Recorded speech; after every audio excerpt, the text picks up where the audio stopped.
Good afternoon, everybody. Welcome back to the LOTRO Marathon. It's the annual event celebrating our fall fundraising campaign. I've been doing this for a long time now, something like 7 or 8 years, I think. We're just reflecting. I believe the first LOTRO Marathon was Griffith's Mad Dash through Moria in one sitting, which was fun. Scarring, but fun. And today, we rejoin Wigand and his friend Durin in the outskirts of Skarhald, where they are prepared. And Wigand, as you see, is I was looking through the cosmetics that I got with the Umbar expansion. I haven't been to Umbar yet, but I have the clothing line. And they had me at the hat. You know, like a jaunty feathered hat. I was like, yes, okay, Wigand is gonna wear the feathered hat today, and I think that the boots are pretty awesome too. Let's see your boots, Wigand. Right? Darn it, I can't turn around that way. Okay, there we go. Oh yeah, the boots. Loving the boots. All right. Anyway, so today we are resuming. Now, I'm going to need some help because I don't remember all the details of this of the quest we were in the middle of because it was a year ago. So we're in chapter 8 of the Black Book. And it has brought us, we've discovered the actual Black Book. I remember that. And I remember looking in like secret compartments in, what was it, Voan's house? Up there in the Iron Hills, and that's where we found the Black Book and things. I don't remember, as I say, the details here, but in any case, it'll come back to me as we come. Right now, I know we are here at Skarhald, which is one of the stronghold of one of the other of the dwarf families, one of the other 7 dwarf tribes, clans, and we're gonna go see their leader here. Right, okay, we fetched Durin from Yarnfast in the Iron Hills, right? Okay, and Druid's Fire's reminding me. Yeah, I remember him being drunk, yep, and met the Gelruka dwarves, and then Durin hied off here to the Arid Mithrin to seek his destiny. Right. Okay. All right. So in we go. Wigand has been standing here at the threshold of Skarhald. I will admit, he went in as far as the stable master last time. Now, you'll notice all of these guys here with side quests. But I'm not in the least bit interested because Wigand is focused. Oh, hang on. Before Wigand does anything, he's got to do his thing. Here, hang on. What is this? This is the... no, not the enhanced supply. I want one of these puppies. Yes. Tomes of Exceptional Experience. We are boosting the heck out of Wigand's XP because he's only doing the epic line, which means he moves fairly quickly through. Okay. So we're supposed to go in and find Boltuz. Boltuz Frostblood.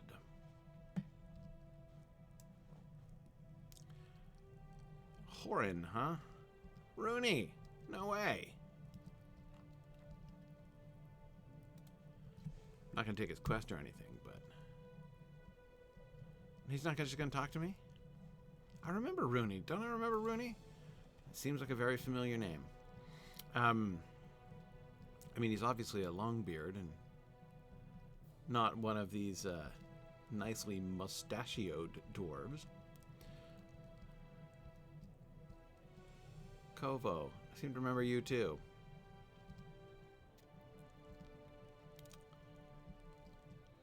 Man. The stairs.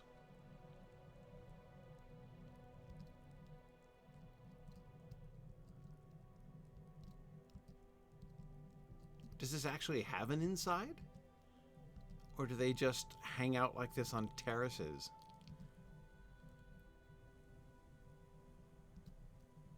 I thought that said Jaruka Survivor for a second, and I thought they were just bragging about that, but apparently no, it's a surveyor. If the death of King Vekun was hard on Otek, he shows no sign of it. I don't know who either of those people are. Okay, but here we are, continuing to go upstairs. And still no sign of an indoors. Maybe there are camping people.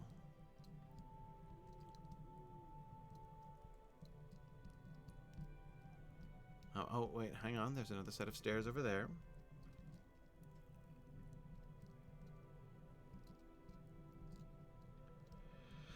Oh, Rosie, yeah, thanks. I do have a good supply of XP boosts. I should be good. Hopefully for the whole day.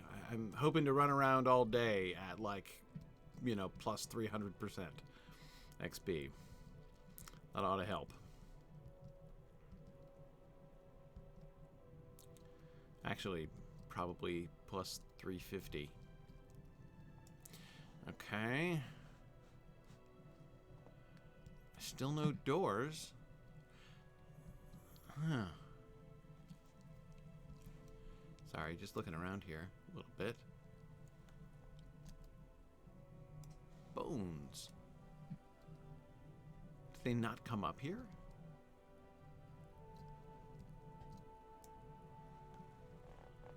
That's a ways down. Scenic overlook? What is that tower I'm looking at? Something over there in Worm Gap? Stormwall? No. Not facing Stormwall. Huh. Probably something in Worm Gap. Though I don't remember that tower. I remember Worm Gap and going up and down it a bunch of times to that icy place where I was getting my butt kicked, but I don't remember the towers. Alright. What happened in this place? Why is it ruinous? Is this the, like, the Khazad Doom of the Jaruka?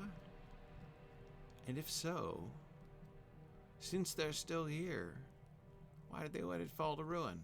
Why are they all camping on the outside?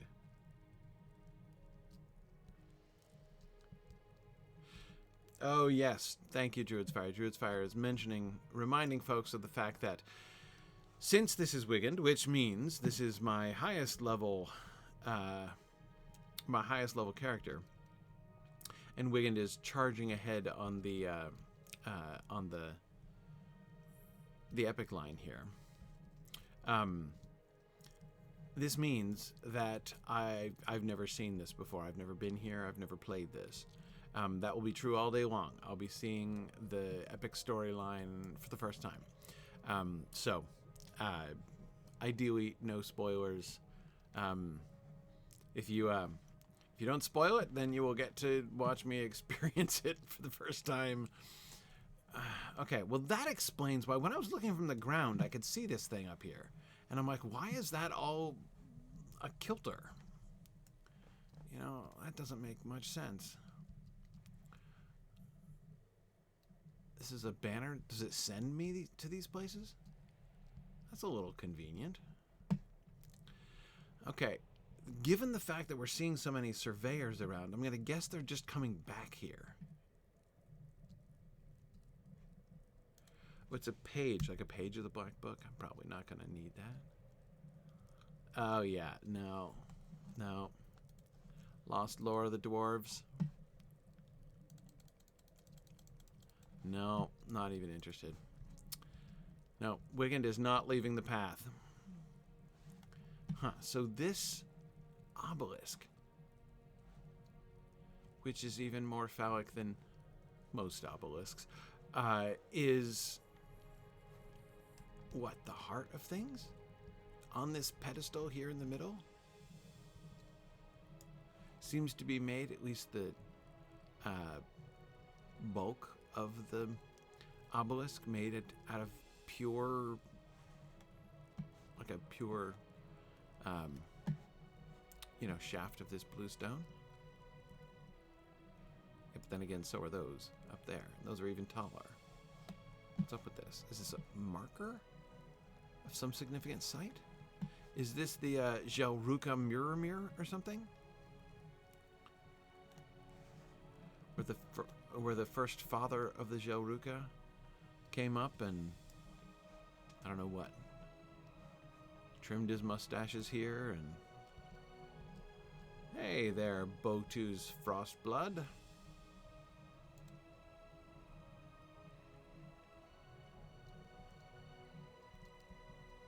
Oh yeah, I'll do the Lost Lore. As always, Wigan finds lots of things that Grifflet looks forward to following up afterwards.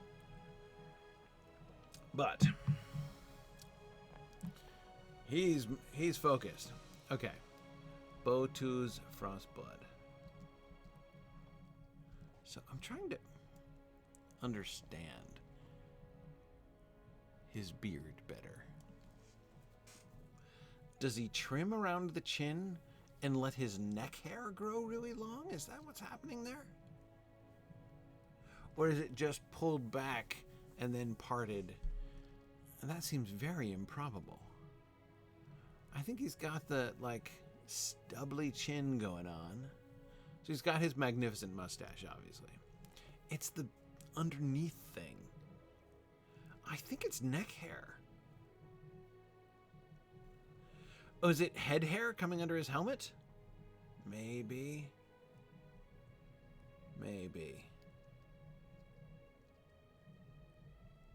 It still seems weird how it's tucked all the way under his chin, though. Like, you see the two parts of hair, meet in the middle, which is hard to make your hair do, I would think. Especially if you're going to then make it go out, right? How do you, if you've got really long hair, how do you bring it in and then have it go out again without a tie of some sort, right? Which he doesn't have. I just really don't understand your whole thing there. But the mustache goes without saying. I mean, the Gelruka know how to rock the mustache for sure. Is there any other? There's no other symbols or anything. Just armor. No iconography of any kind. Kinda love the pointy hat. Helmet is fun. Okay. Alright, Botus.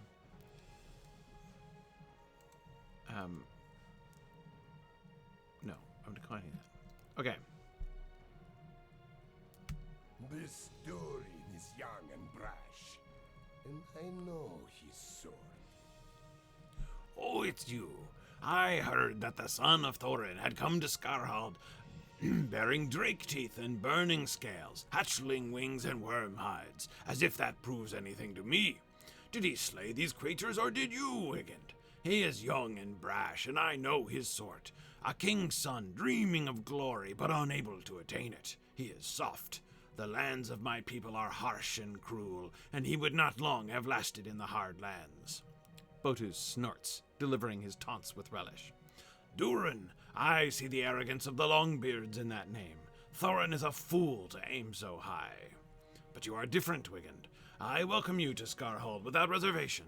Make yourself at home here and meet with my chieftains. Look for Inek, Kopat, and Droboch in the upper levels of Skarhald and in the keep. Oh, there's a keep? Like, you actually have an indoors? How exciting. Okay, so I'm finding Dobroch at the view from the High Eastern Arch. Inek the Brash, fantastic, at the siege defenses. Kopat inside Tharajar, the keep of Skarhald. And then I have to find them and talk to them. Okay, fine. All right.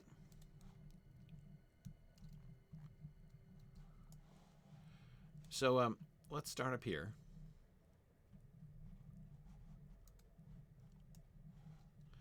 Poor Durin gets no respect. If only they could hear his accent, they'd respect him more, I think. Alright, here's the Keep of Tharajar.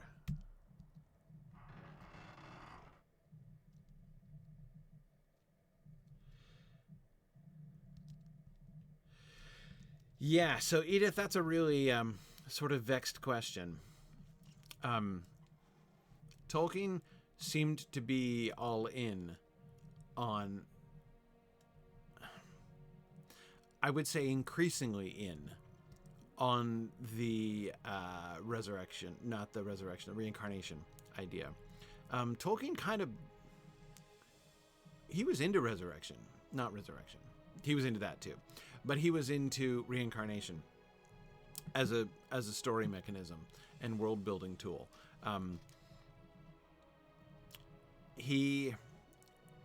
The concept of reincarnation, this that is in specifically the spirit of a dead person, presumably, usually in the family line of the newborn person, getting reborn in the body of one of their descendants, is a concept that comes up, or at least the descendant being able to sort of access the memories of their ancestors. That's not a full reincarnation plotline, but it's strongly connected to it, right? There, of course, I'm thinking of things like the Notion Club papers, especially, and The Lost Road, the two of his unfinished stories, but some of the main Numenor stuff. Kopat assists his brethren with establishing crafting facilities as they make their big move to indoors. Okay, but like elven reincarnation was the original concept, and he kind of seemed to be coming back to that, or never really truly left it behind. Dwarven reincarnation, he doubled down on that late in his life, so he really liked that idea.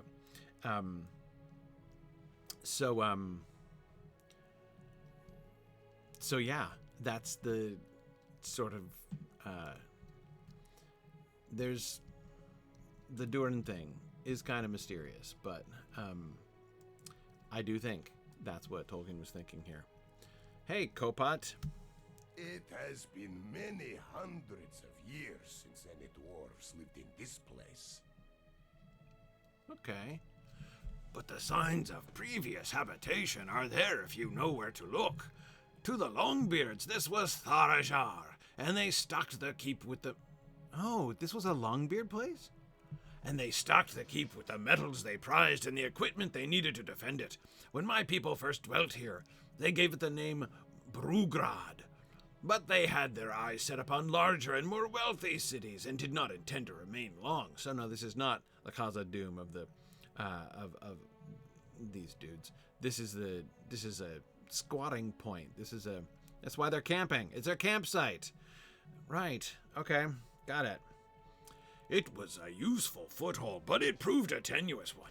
Many Jelruka set out from Brugrad in search of fabled Tharfagathol. Oh, I remember that. Fabled Tharfagathol. But they who returned did so only with disappointment. And at last there came a day when the returners came back to a fallen fortress. None can say how long the dwarves fought against the dragons, but in the end, none called it Brugrad any longer. Now the ruins are named only in the Westrun speech, and the heart of every true Jelruka scholar mourns, knowing what was lost when the name became Skarhald. Okay, well, I appreciate that, Kopat. That really helps me to orient myself here. So the Lost City is their great city, right? And the modern ones are looking for it. They were driven out of here by the dragons. I'm so tracking with this now. So in the wars between the dwarves and dragons, the Jelruka lost their city and fortresses. And now they're returning.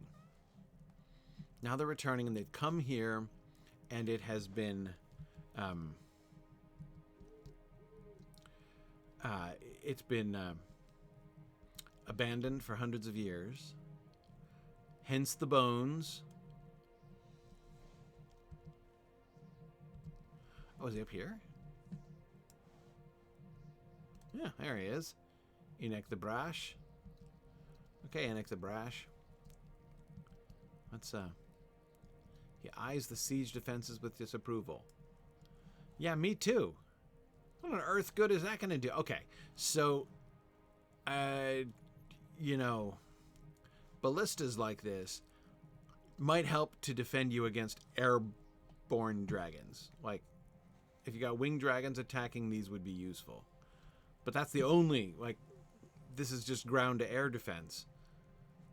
Because if you can't lob things with this, right? So, like, you're shooting off, if you're trying to shoot horizontally, no ground-based attacker is going to have anything to worry about from this vantage point. What do you think, Enoch? Are you here for sightseeing or for helping us? Can it be both? Yes, I remember you and your companion speaking with Botus before we crossed to the Grey Mountains. What can you tell me of this Durin? He tried to stop us from entering the Dale Lands, but when Botus refused to heed his warning, he did nothing.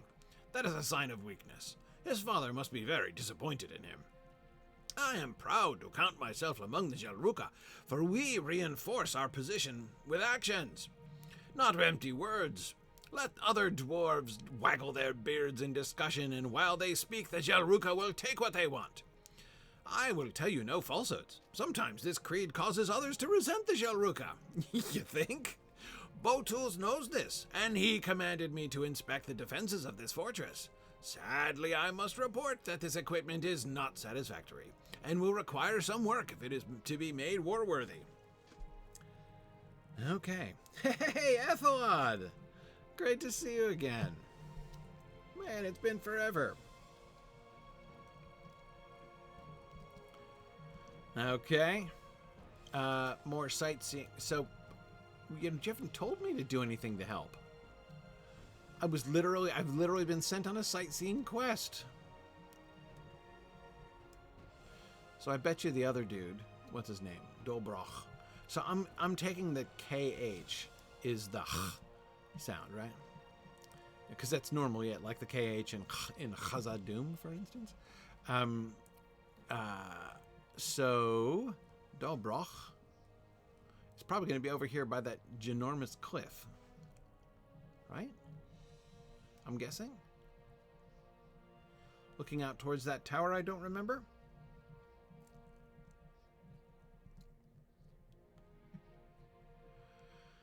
There we go.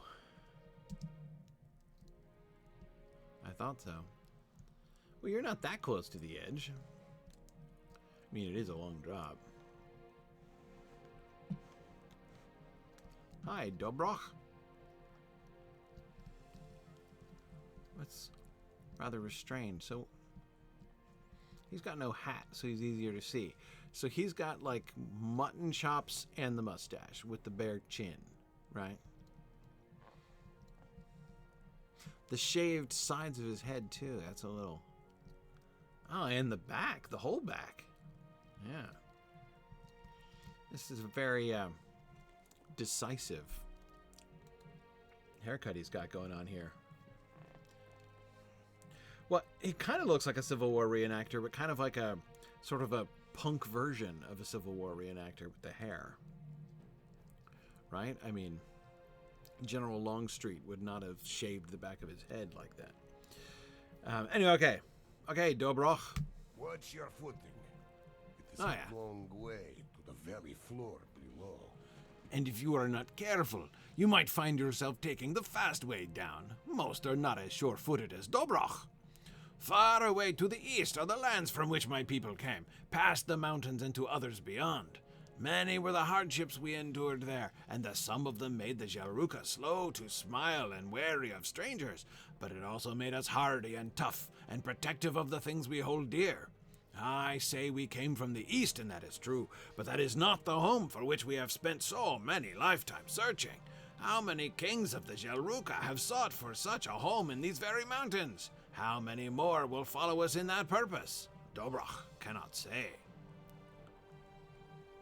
Okay. Does that mean he doesn't know how many of them there are? Or whether they'll come? Or...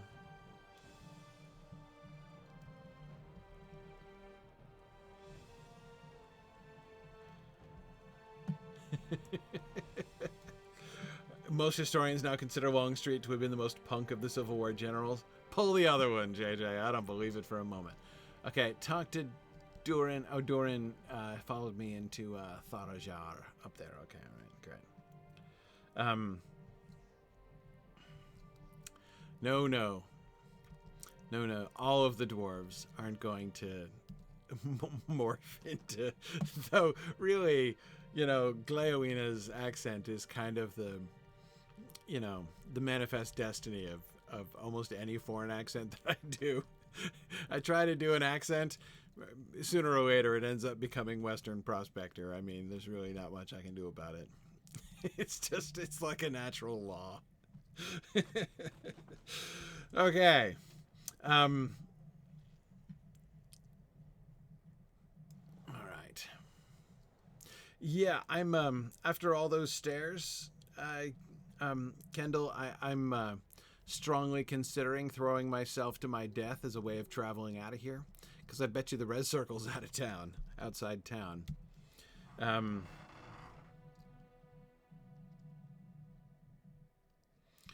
Okay. That's just like a random vault keeper. A vault keeper... Can you really trust a vault keeper who's operating out of the back of a truck?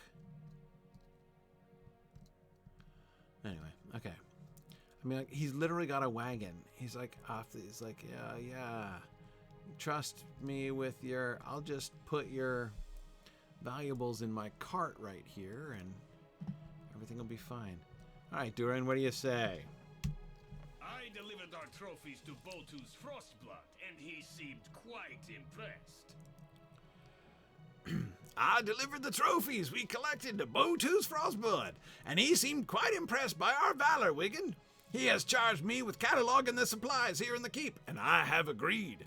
This work is not well suited to one of my lineage, but I understand the need for it and want to encourage cooperation between the Longbeards and the Jelruka here in Skarhald. This work will bear fruit in the long run, I am sure. Wait, did you hear that? There's a commotion of some sort outside. We should go see what's happening. Okay. I'm sorry. It is true. I normally try to, follow the voiceover. Not that I'm a sterling voice actor myself in any way, but clearly they did Durin wrong. I mean, it's sad news to impart. We've got a little gathering and somebody sitting down. A crowd of dwarves surround a wounded Jelruka warrior, LOTRO the West Wind. Oh, okay. It's a pretty good title. He must have seen me. I don't like it when the voiceover, though, because they only do a fragment of the text when they do like a bit in the middle. I like it when they do it at the beginning, and then I can just continue. I thought I was not observed, but he must have seen me. The blades flew faster than I could have expected. The scout clutches his side, where a sharp weapon is cut through his armor. One of the nearby dwarves asks who it was that did this to him, and he grimaces in pain. Maybe we give him some medical attention while we're interrogating him? That seems... maybe. It was he of the terrible mask. Ooh. The weeping warrior. He held a knife to my throat and gave me a message. LOTRO closes his eyes, overcome with the pain of his wound. Karajgar wants to speak with Boltus. Okay. Karajgar, the Weeping Warrior. Remind me about this. Who's that again? I feel like I should probably know that. I should probably know that, but is that one of the people I met in Mordor? Yeah, one of the dudes from Mordor after Sauron's fall. Okay. It's not the one that we, like, rescued, right? The Weeping Warrior. Vague familiarity, but it's been 1 to 2 years. So, I'm not remembering. Okay. Botu's Frostblood. Let's go. The Weeping Warrior is known to us, even in the distant lands from which we came. Before today, Vutro was one of our finest scouts, able to outrun even the West Wind. Alas for Vutro. This wound will keep him from the wild lands. A scout that cannot walk in the wilderness is of no use to me or my people. What, are you going to expose him on an ice floe or something? He might get better. The Weeping Warrior is known to us, Wigan, even in the distant lands from which he came. His reputation for cruelty is unmatched. He has long had designs on the north and has troubled both Longbeards and Jelruka in pursuit of it. Even so, I do not fear him. I will bring a small force of my finest warriors for 2 purposes, as a wise exercise of caution, and also as a demonstration of our power. Perhaps Karazgar will decide he does not wish to oppose the Jelruka in these mountains, and he will leave us in peace. I would have you come with us, but your friend Durin must remain behind. I gave him a task suited to his abilities, and at any rate, this meeting will be too dangerous for an unproven king's son. Oh man, Durin doesn't even realize he's being insulted by his job. He probably is under the vague impression that having clerical tasks and maintenance chores delegated to you by NPCs is an honor and a privilege. I know others who share that point of view, and so Durin probably does too. We will find the Weeping Warrior. We will hear what he has to say.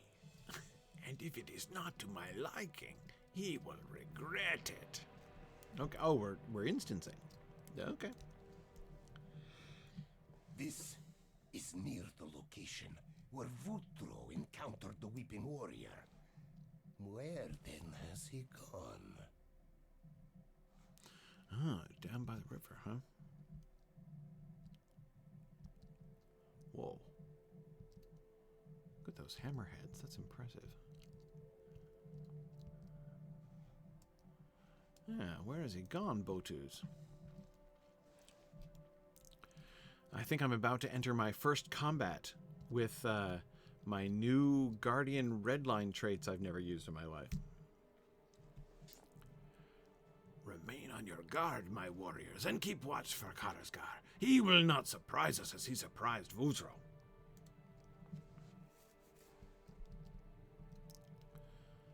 Karazgar slowed the west wind not far from here. My axe thirsts for Karazgar's blood. Sure. Understood. Hey, I'm not a burglar anymore. I'm a guardian. I get to be out in front. Perhaps he can scare Longbeards, but he knows little of our people. Okay. We're just gonna stand here and boast. That's the plan. Okay. Right. Go. Should I? Are you gonna go, or shall I?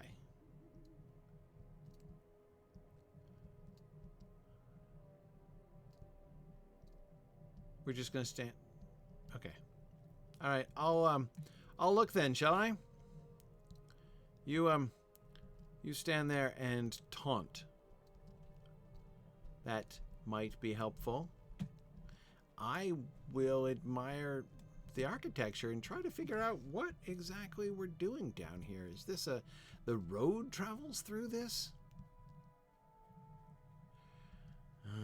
You know what I bet this is? So the elves of Eregion, clearly, as we've seen in exploring the Lord of the Rings field trips, built amusement parks and truck stops, but the dwarves here have built an entire, like, walk-through shopping mall. I think that's what this is.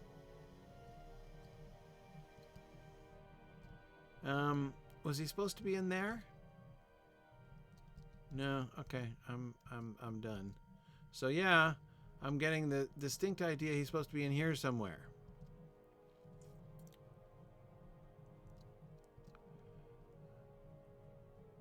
Where, oh, there he is.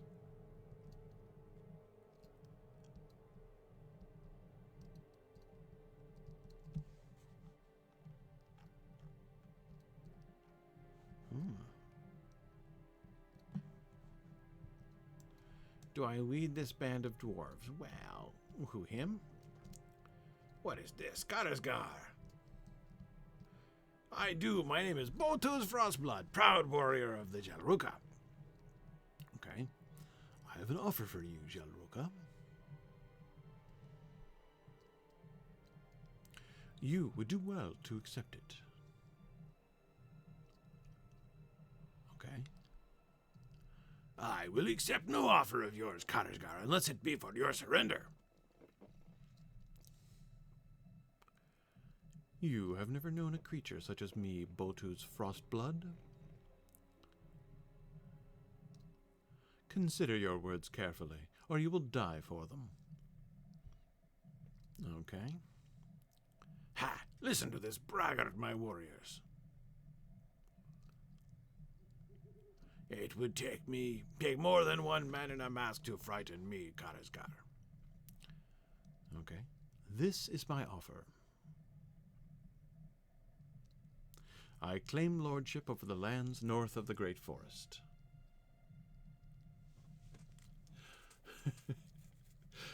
The Lonely Mountain and the Iron Hills are mine. These gray mountains also. These belong to me also. Okay. I will allow you to live if you depart in peace. Ridiculous. You came from the Eastern Lands? Return there and live. I reject your offer, Karazgar. Oh, I didn't see that coming. I'm just going to stand over here, if that's okay, Botus. I reject it and all your claims. Come hither, Wigand. Well, I'm just going to come hither because you say come hither. I know of you and would see you more closely. Well, I am wearing a snappy outfit, so I can't blame you, although you yourself... Okay, so like the weepy mask, kind of fun, right? In a, you know, sort of Friday the 13th kind of way, as April was suggesting there. I do like the, like, mauve chainmail thing in the arms. That's really striking, but I've got to tell you, your reds are clashing all over the place, right? I mean, you've got the mauve arms, which are lovely, but then that, like, rust color at the neck, and then down at the bottom by your waist, it's like bright scarlet. It's just not working. You need to choose a lane, you know what I mean? From a, you know, and then, like, yeah, the dark rust red. I mean, you are a chaos of red shades, and it's disappointing. It really could be better. I kind of like the crown you've got going. Oh, and a ponytail. Oh, it's really just a mask, not really a helmet at all. Okay.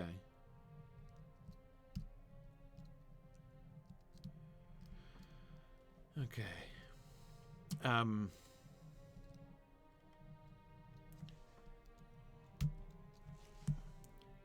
I have taken the measure of these Jalruka, but you are a curiosity to me. Even behind his mask, you feel the piercing eyes of Karazgar upon you. The urge to draw your weapon and cease their study rises in your heart, a sensation made more unpleasant by this lingering doubt. Does this urge come from you or from the warrior himself? If Karazgar notices your struggle, he gives no sign of it when next he speaks. There is a smell about you, Wigand, the odor of all your kind. But there is something else, too, the reek of subservience.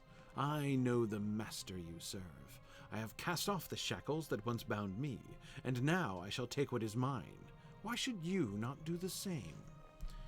Wonder what master he thinks I serve. Think on it. This is the last time I will ask this, Jalruka. Ask what? For them to leave? Abandon these lands to me, or be destroyed?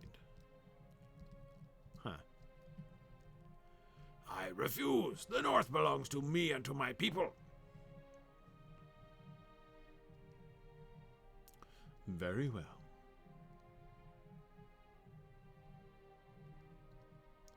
I make to you 3 promises. 3 times will I come to your fortress. 3 times will I rain vengeance upon your people. When last I step upon the threshold, no dwarves will remain to oppose me. It's kind of a fun threat. You cannot frighten me, Karazgar. No, Jalruka? Then I will weep for you. Bah!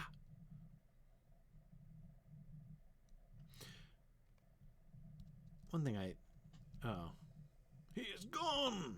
Okay. Yeah, that was a really fun threat. Yeah, no, not inventory. That's not what I want. Karazgar speaks nonsense. He is one man too cowardly to show his face. Without his fell master, he is nothing. Let him come to Skarhald once, twice, thrice, it matters not how often. The Jalruka will make him regret the visits. Aye, even the Longbeards will oppose him. If he tries to take Erebor, yeah, I reckon they will. Let us return to Skarhald. If these words signify anything more than idle boasting, we should prepare for Karazgar's attack. Okay. Yes, Kendall, you're right, and I will wear 3 clashing shades of red while doing it. That was the third 3. Karazgar thinks to frighten us with words, but he overestimates their power. Have I not told you that words mean little to me and only actions earn my respect? Let Karazgar speak. We will blunt his words with hammers and cut his intentions with our axes. The Jalruka will prevail. Even Okay. so, I do not think Karazgar's words are without meaning. He will attack Skarhald as he promised, and we will need to repel him. Go to your friend Durin inside and help him assess our equipment. I want to ensure we have weapons and armor enough for my Jalruka when Karazgar does attack. All right.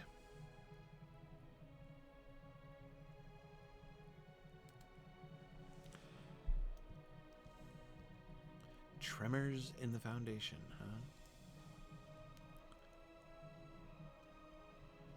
Back to Durin, who doesn't realize he is being insulted by his tasks. Anyway, Zach, I wanted to answer your question from before, but I was in the middle of an instance. And by the way, did you notice how in the instance, normally when I'm trying to narrate an instance with 2 people talking like that, it goes way too fast for me to do it. They slowed that way down. They slowed the pace of conversation down. I like it. Okay, Durin. We must prepare for Karazgar to attack at any moment. I heard some of the Jalruka talking, Wigand. Is it true that Karazgar has promised 3 assaults upon Skarhald? This inventory of the supplies has become much more important than it was a mere hours ago. Probably 3 hours ago, well, that would fit. Have you come to assist me? I would appreciate it if you would tally the weapons and armor contained in the side rooms, and to inspect the siege defenses outside the keep. We will need to know what deserves the most attention if we are to prepare in time for Karazgar's return. Okay, so he was being insulted, Durin, by being sent to do this work, and now I'm like his subcontractor. So what does that make me? All right, we're tallying.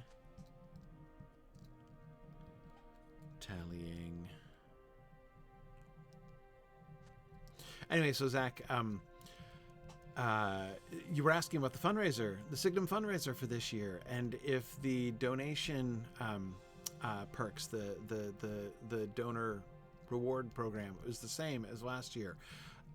Not exactly the same, actually. We've made some changes this year, mostly to reflect sort of the new things we have going on at Signum and stuff. Yeah, so if you go to signumuniversity.org webpage, and you go to the Support Us menu on the right-hand side, you can see the page for the donor reward program, and you can see there are some differences there. There's some fun new stuff this year. Okay.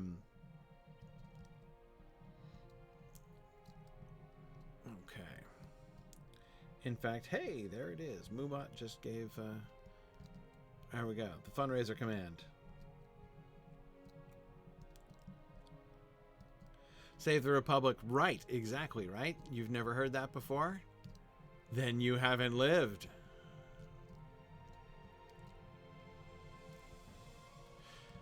So it's kind of a long story, Save the Republic. It kind of starts by happenstance. So what happened was, it started with Gleowina the Minstrel in Rohan. And you may remember when you meet Gleowina, you he's drunk, right?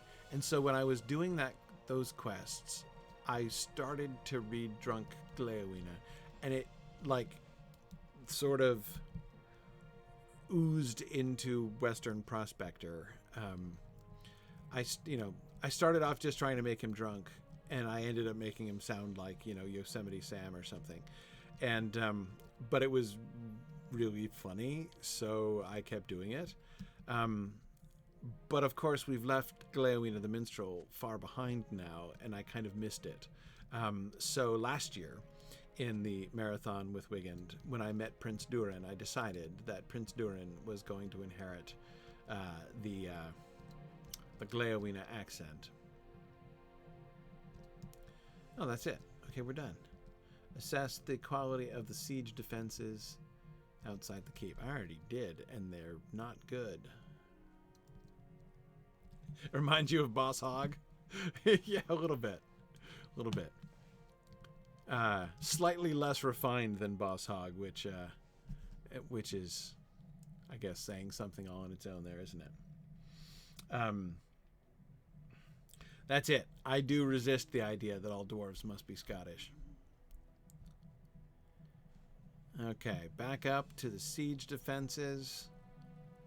The improbably placed and generally impracticable siege defenses.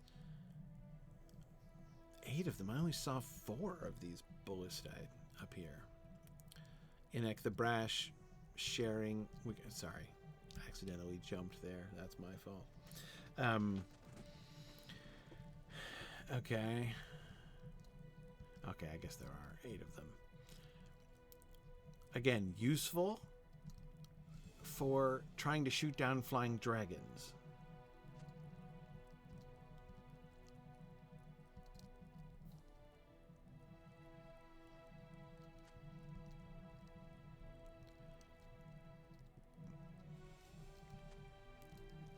I don't know how it is that Western Prospector became like one of the only accents I could put on consistently. But I just it's odd. I can't explain it. All right, back to Durin.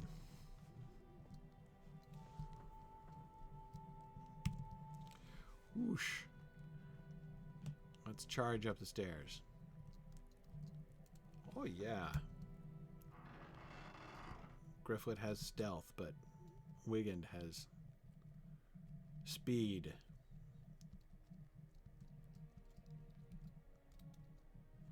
All right. The siege defenses seemed in a poor state, even to my casual eye. I feared it was so, for the siege defenses seemed in a poor state, even to my casual eye. Speak to some of the craftsmen here in the keep and see if they can repair the ballistae or produce a greater supply of heavy arrows to be set with them. I hold no authority over these dwarves, but I hope they will understand the importance of these suggestions.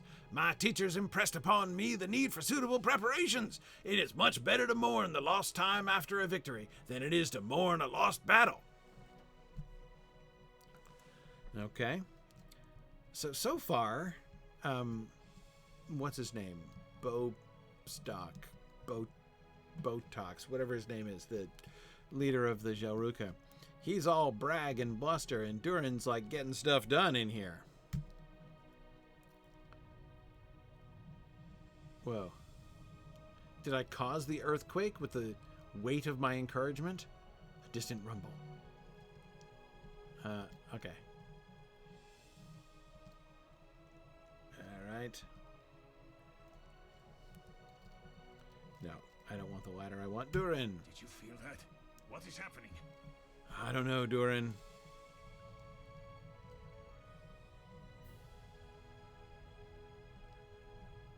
This time the rumbling is more pronounced as the keep shakes again. Botus, that was his name. I was close. Oh,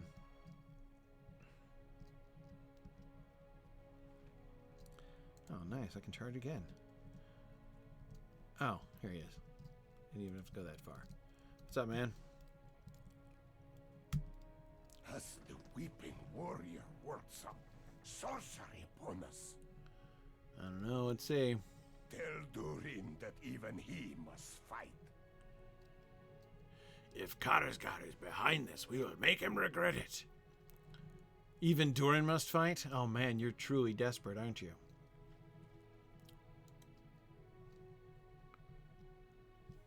Okay. Up to 8.7. Not like on the Richter scale. Chapter 8.7.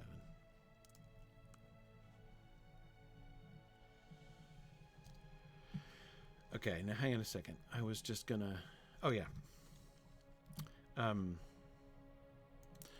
Where do I get to... How do I get to perks again? I want to get more XP supply.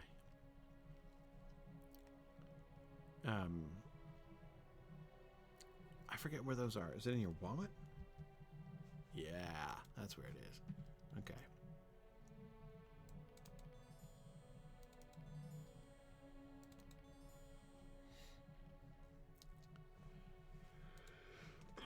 Sorry. Okay. Gotcha. All right.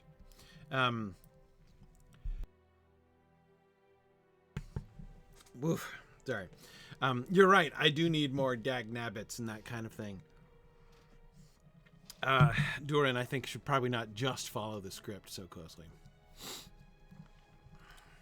To battle! We will find Karazgar's weaknesses and exploit them! Okay, then we just get Inkil Sabyuld. That's all right. We're going to battle. I don't even know how to say Kuzdul. Skarhald is under attack! Karazgar seeks the fulfillment of his promise! Well, Durin is taking this seriously. Oh no. What do we got? Dragons? Frost dragons, oh dear. Okay, so ballista, not a horrible idea. Defend the fortress. Okay, here we go.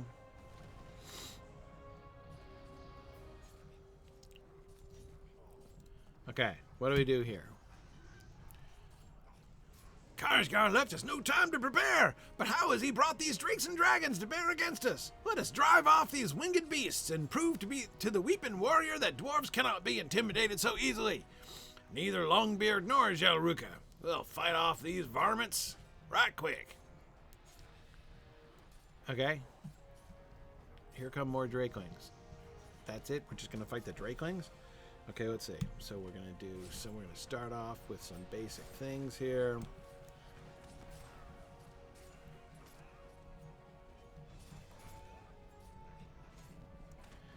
Okay.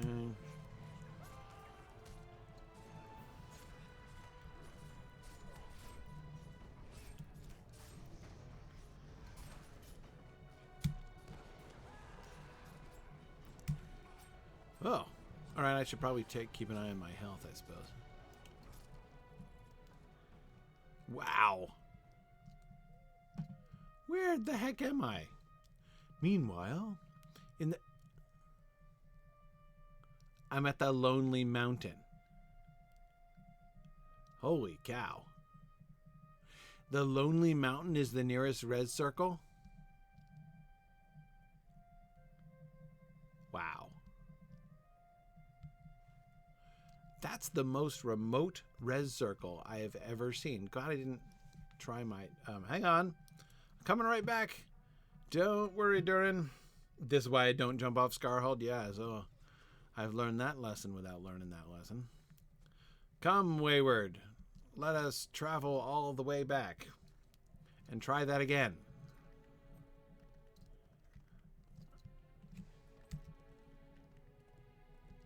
Oh, at least I do have I got a stable master halfway. Holy cow. That was unbelievable. So remind me, when I get into Scarhold again, is there a milestone in Scarhold? I didn't see one. Then again, I was probably not looking as carefully as I should have done, because I'm absolutely I assume there must be a Scarhold milestone. Wow. Wow. I really can't remember in the entire game a more remote res circle than that. That's unbelievable.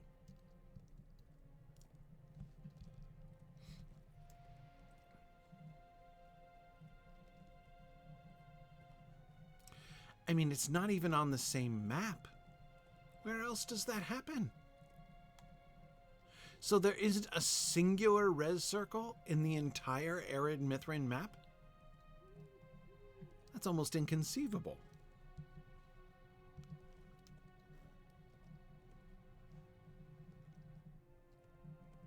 Wow.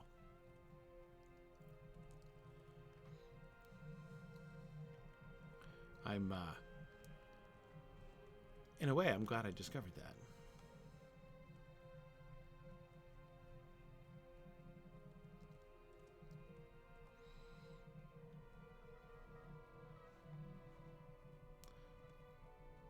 Okay. Oh, hang on a second. Stop.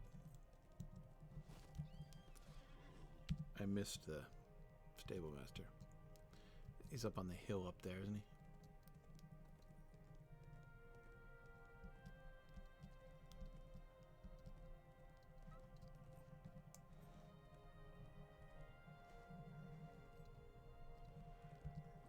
he? Yeah, right up here, right?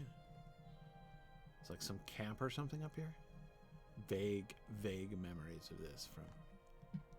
No, hang on.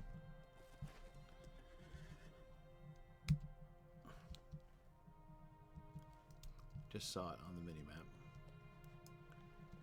Where is this stupid thing?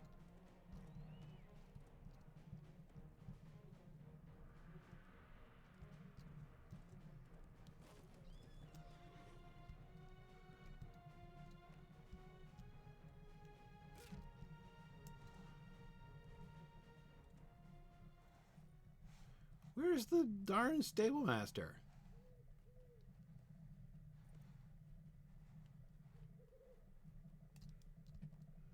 Never mind.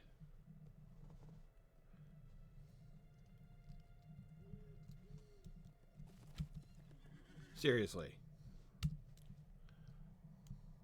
This is not like a mystery of the ages.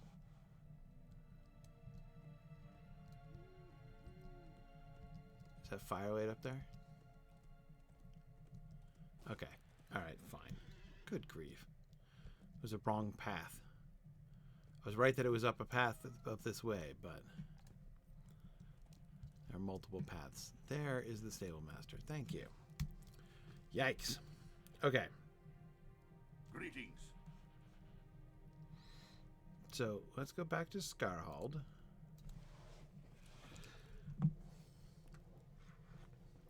Yeah, I am.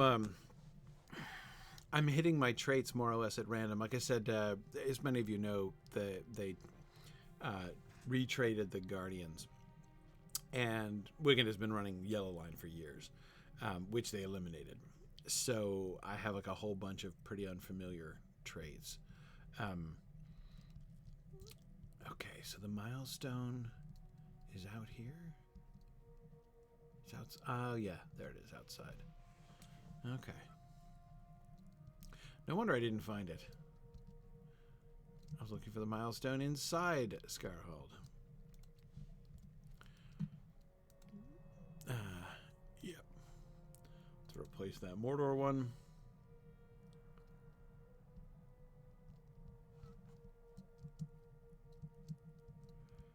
All right.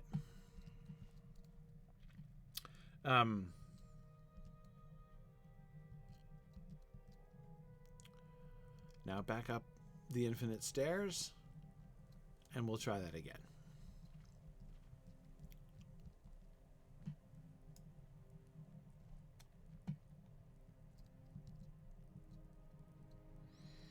Wow. Okay.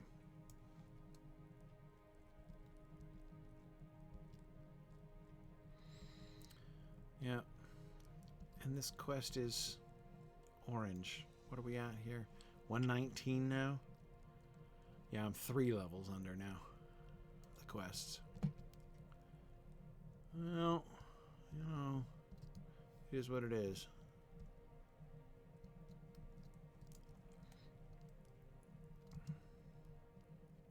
In only a couple more quests, I'm gonna make it up another level. With my where's the darn stairs? Oh, there they are. I see them over there.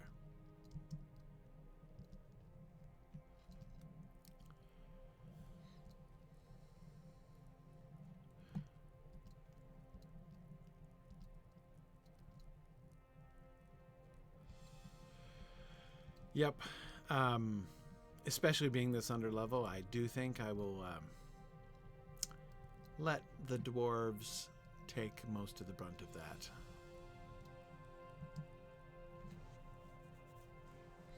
We'll see how we do. Faster Wiggend. Vroom, vroom.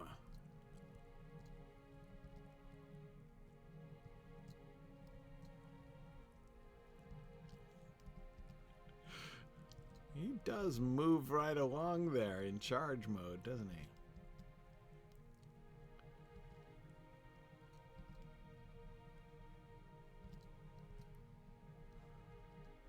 Man, regular run speed seems really slow.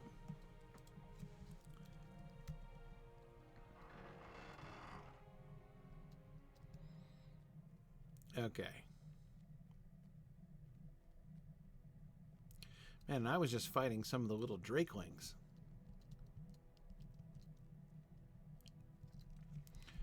Okay, Doran. Let's try this again. First of all, hang on. Let's have a snack.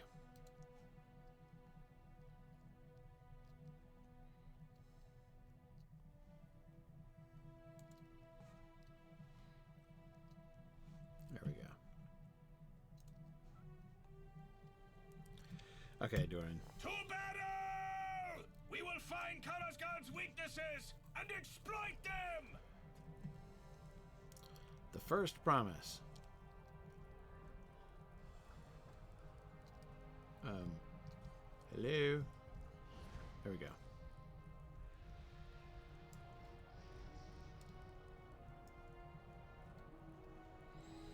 All right. You guys seem to be doing reasonably well.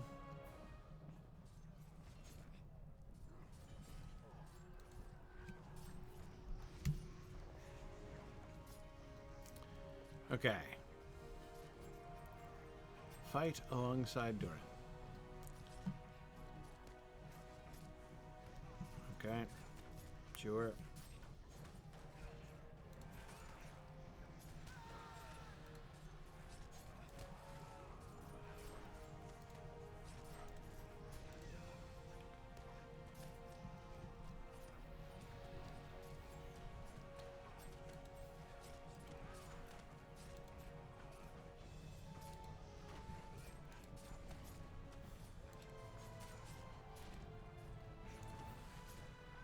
forget what the... Ooh, is that the radius of my light attacks? Nice. Okay. That's fun.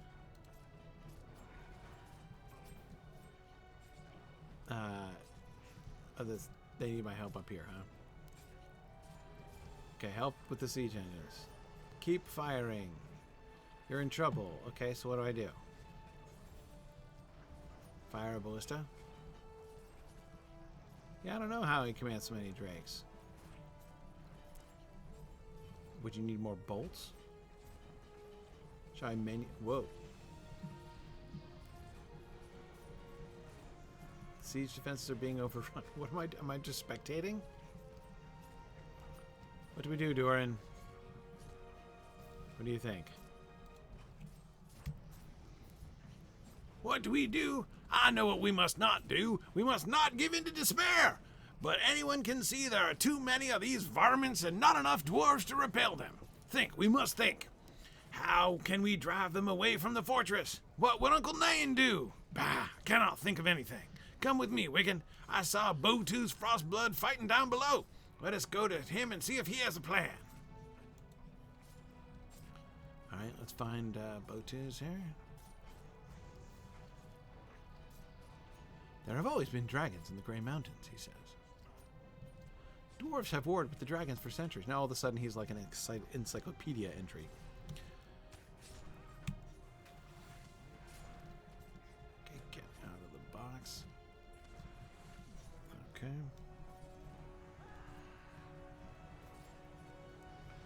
Okay. Never before have dragonkind served one such as Karazgar. Worms crawl upon the stairs. Yes, they do. I was noticing that too. Yeah, this light thing is kind of cool. How are we doing? Oh wait, I need to yell. Okay. I do not understand how Karazgar could command an army of this size. Yep, me neither.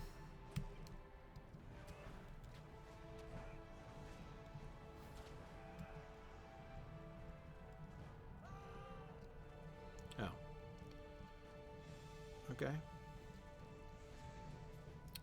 I don't know how he has compelled the service of this brood.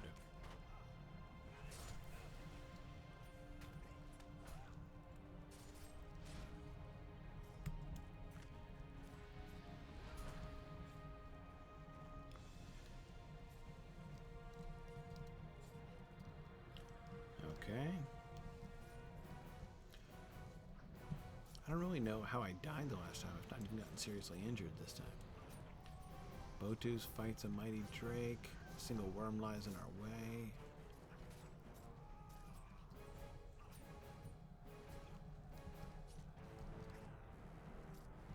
Oh, this guy. Okay.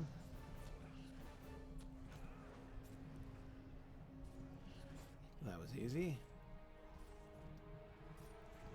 Oh, here we go. Boom. Behold the wrath of Karazgar! Not even dragonkind can withstand my might. I will return as promised.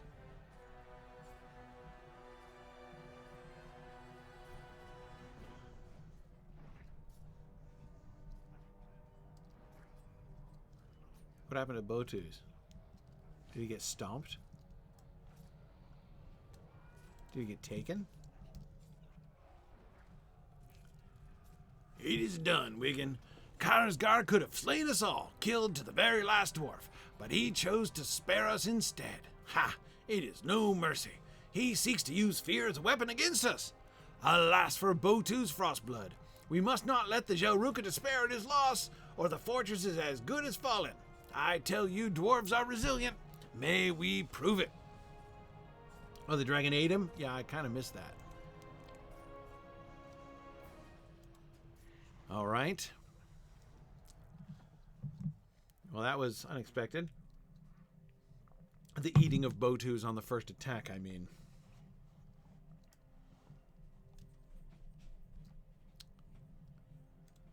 What do we think now, Durin? Karasgar toys with us. He had the advantage, but he did not press it. Karasgar toys with us, Wiggin, as a cat does with a mouse. He had the advantage, but he did not press it. The first of his promises has been fulfilled, and claimed the life of Botu's Frostblood. With one deadly strike, Karasgar has left the Jelruka here without their leader. Who now will lead them? Who now will organize the defenses? I nominate you, Prince Durin. Find a lieutenant to lead the Jelruka. What happened to, what's his name? Inek the Brash. No? Okay. Oh, there he is. He's here, he just wandered off. Botus was supposed to lead us here in the Grey Mountains. Who will lead us now? What are the Jelruka going to do now? Who will lead us on this venture now that the Frostblood is dead? Inek the Brash clenches his fists and lives up to his name. It has to be me. No other of his lieutenants are suited to the task. Kopat is a scholar, and much good as it may do us, and may it do us here. And Dobrach may be a fine warrior, but he does not command respect the way Botus did. It falls to me to manage the defenses. It can be no one else. Botus thought you a worthy ally. Will you work with me to make this stronghold safe and to take revenge upon the Weeping Warrior? If you will vouch for the Longbeard Prince, he is welcome to join hands with the Jelruka in these two purposes. Okay, Mr. the Brash.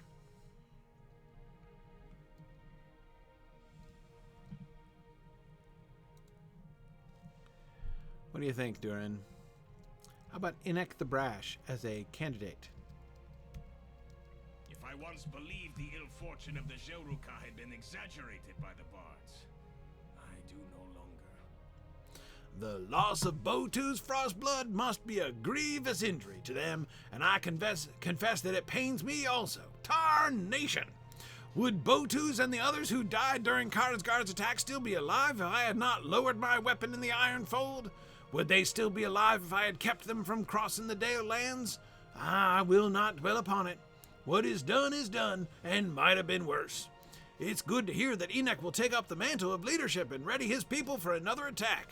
Karasgar promised to come to Skarhald 3 times. How much worse will be the following assaults if this was merely the first? It bodes ill, Wiggin. I know the Jelruka do not care for me. Nay, do not deny it. It is true. I am unproven. Did I count myself ready when we battled the Easterlings outside Utterby back in the Ironfold? That counted for naught, or less than naught. To do battle against Karasgar in defense not only of my people but of another, that is where my true glory lies. We will stand with Inek and his Jelruka to repel whatever Karasgar sends against us, and perhaps afterward I will feel my name deserved. It will be my honor to stand with them and with you, Wiggin. There is much we must do if we are to be ready.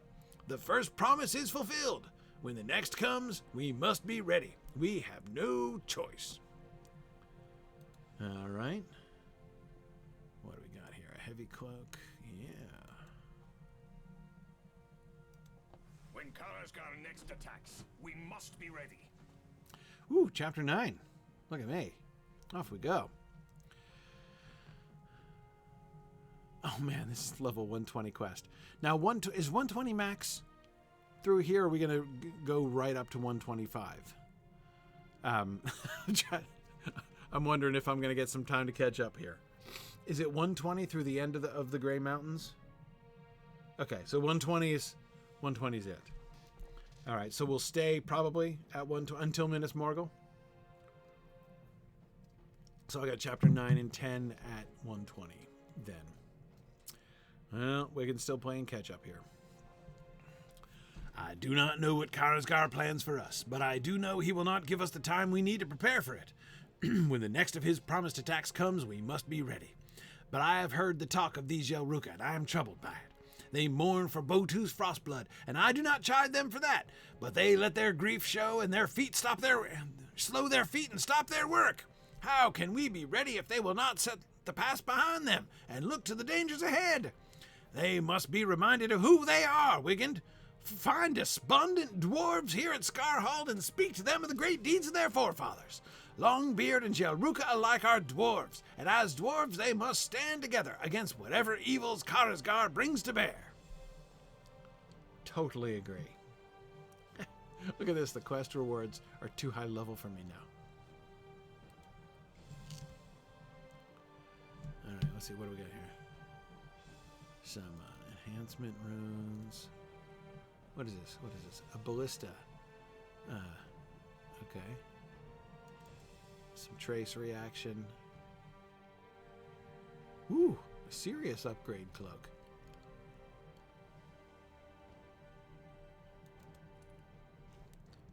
What does that look like? Not bad. Kind of attractive. Let me see. What do I have for essences? Can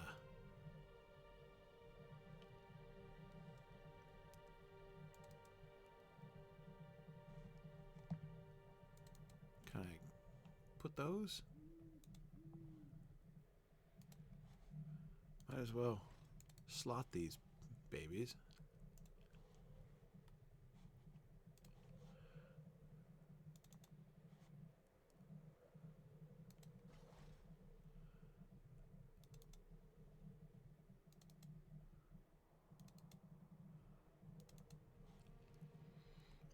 Got a bunch of empty slots here, apparently.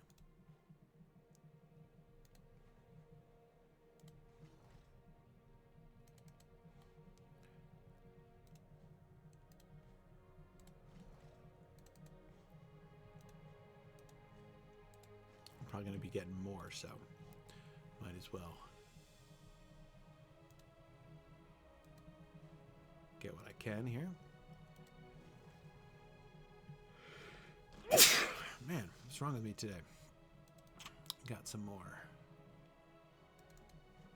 There we go.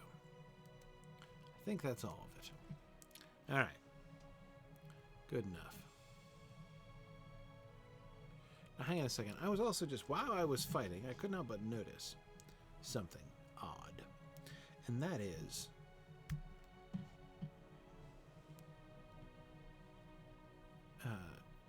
my skills. Isn't there a to the king skill?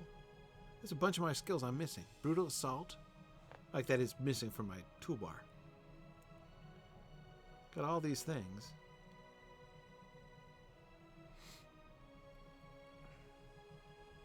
Shield blow, which I'm not using. Shield swipe and bash. Which I don't like. I have a shield for. So let me move them out.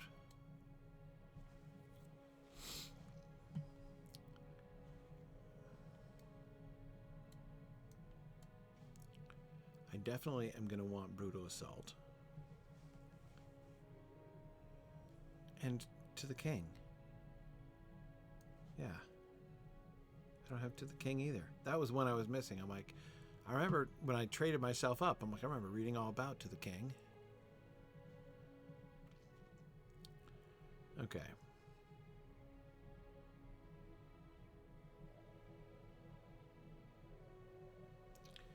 All right, there we go.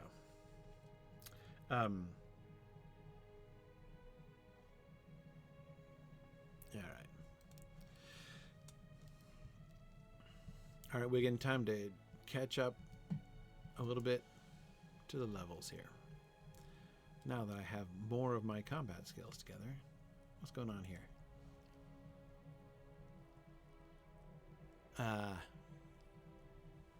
Chapter 10 will bring you naturally to the Vales of Anduin. Chapter 9 is available by speaking with Durin. Yeah, I just got it. What? I don't understand.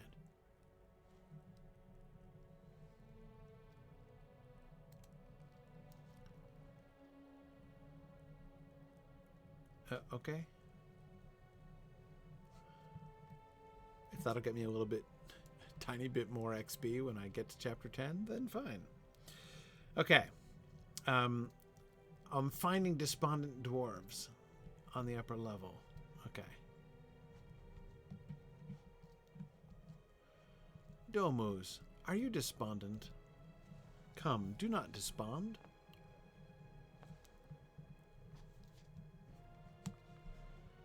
You remind Domus of the glory and riches that surely await him in the arid Mithrin.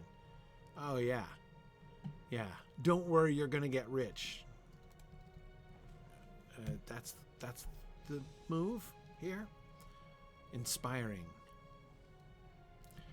You remind Mevik of Botu's Frostblood's courage, even in the face of certain death. Even while experiencing certain death. Lubach.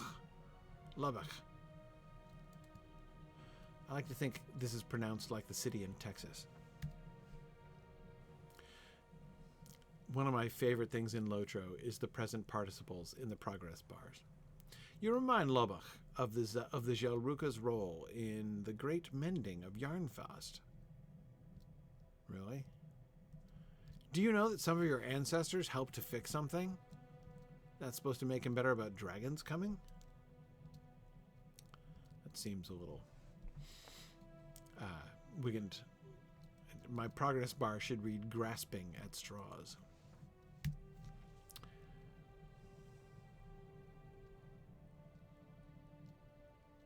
You remind Zavo of the many heroes who sought Thafaragathal over the years. How about that, Durin? Did that work? It will take more than words to cure these ills. It will take action. What's that? The Jelruka paid little heed to your stories? Ah, Wigan, the memory of the battle is still too fresh in their minds. It will take more than words to cure these ills. It will take action. Return to the lower level and see if the bodies of the dead dragonkind might be set aflame. I also think that you pick up some... I ask also that you pick up some of the weapons dropped by the slain. The sight of those fallen weapons will harm the morale of the dwarves. See if you can find Botus's axe, Troll Splitter, where it fell. I should like to wield it in his name. Go now, my friend. We must do what we can, and quickly, or the dwarves here at Scarhald will dwell so long on the first promise that they will not be ready for the second.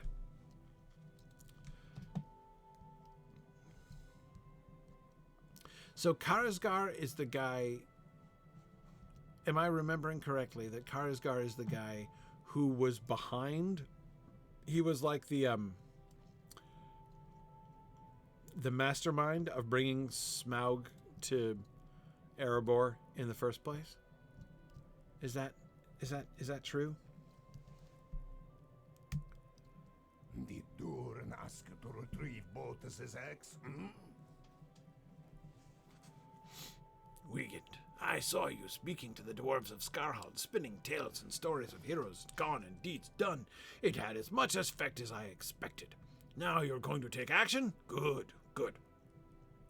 Did Durin ask you to retrieve Botus's axe? Troll Splitter, you say? I will not stop you, but I do ask this of you. Bring it to me, rather than to the son of the Longbeard King. Botu's Frostblood was of the Jelruka, and his axe should be wielded by one of his people and no other. Durin names it Troll Splitter, but if he were the right successor to Botu's, he would speak the dwarf name, and does not. I tell you the axe's true name is Velik Kolun, and I name it such. Do as Durin asked of you, but bring Velik Kolun to me before you return to him. I don't know. I think it's going to make me make a choice again. I hate choices with consequences.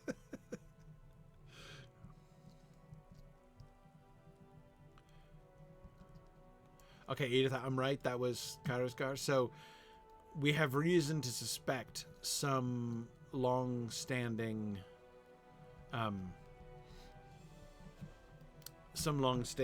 link between him and Dragonkind, right?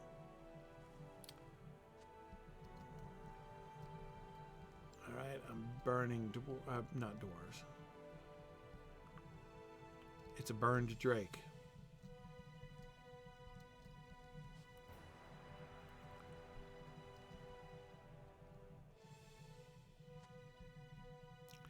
Man, who knew that ice drakes were that explosive? They're like worse than dead Christmas trees.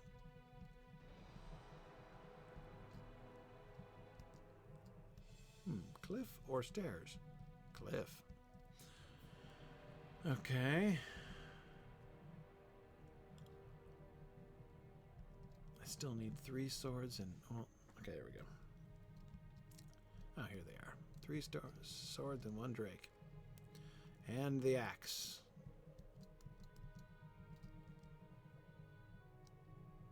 Don't set fire to yourself! Oh, okay. Too late.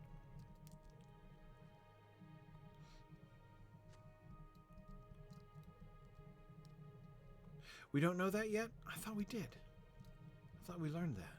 No? Collected troll splitter. Prized weapon of the Jelruka. I am not bringing this thing to Inez the Brash. No way, man. Durin's my... Durin... Oh, I have no choice? I don't actually get a choice. I was going to bring it to Durin, totally.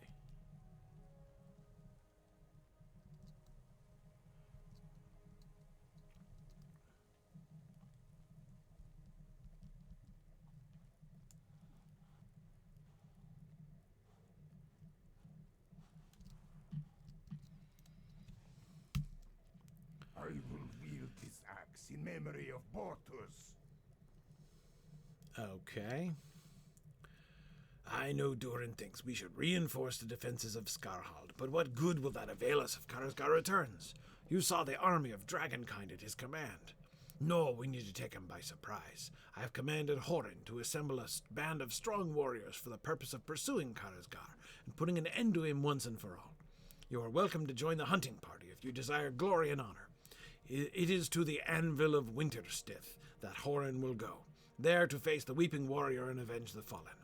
He will welcome you among his warriors if you wish to join the raid.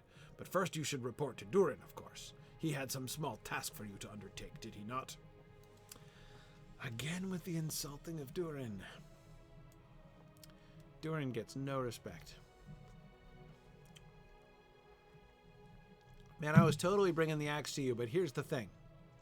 When Inez the Brash gets eaten by a dragon, it's totally yours.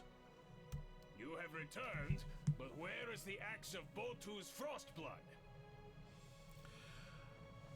You have returned, Wigan, but where is Troll Splitter? I thought you were going to bring me the axe of Botu's Frostblood. You tell Durin that Inuk laid claim to the axe, insisting that it was a Jelruka weapon and properly belonged with him. Durin sighs and nods. Yes, of course I understand. It is just that... Can I ask you to hold this in confidence, Wigan? You know the emblem of the Ironfold, surely? It consists of a black mattock and a red axe crossed on a grey field. Well, this is not mere heraldry. My uncle Nan carries the black mattock into battle every chance he gets, and my grandfather Dan wielded the red axe at many important battles, including his last. With the red axe he defended the body of King Bran before the gates of the Lonely Mountain. My father is now king, but he does not have my grandfather's temper for battle. He will not carry the red axe into battle. I thought I might be the one to wield it, but I gave up any right to wield it when I ignored my father's command to return to the Lonely Mountain and instead followed these Jelruka into the Grey Mountains. I know that Troll Splitter is no replacement for the red axe, but I thought a weapon of some tradition might make me feel more ready to lead. Alas, it was not meant to be. I will not let it bother me. Thank you for listening, Wigan.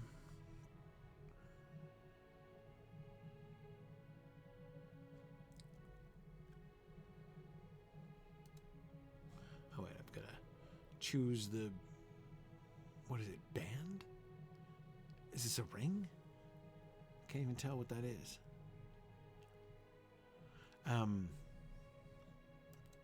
Sure. Horin has assembled a raiding band to hunt for Karazgar. All right, now on to other matters. At Enek's command, Horin has assembled a raiding band to hunt for Karazgar at the Anvil of Winterstith. I will not attempt to stop you, for I know you are a guardian of great skill and do not fear such a challenge, but not everyone is as capable as you. I've learned that Vutru the West Wind, the scout that ran afoul of Karazgar not so long ago, desires to accompany Horin's band on this raid. Horin refused on account of his injury, but rumor has it that Vutro plans to follow them in secret. His leg is injured, and at best he will slow down the group. At worst, he will endanger not only himself, but the entire band. Convince him not to follow them to the Anvil, Wigan. I know he wants vengeance on Karazgar, but with this injury, he will be more hindrance than help. He is to the southwest of here, down 2 levels among the tents of the Jelruka. All right, let's an expedition. Wait, the Anvil? That's the one up there, yeah? Yeah. Okay, I've been there. All right, time for some speed, Wigan.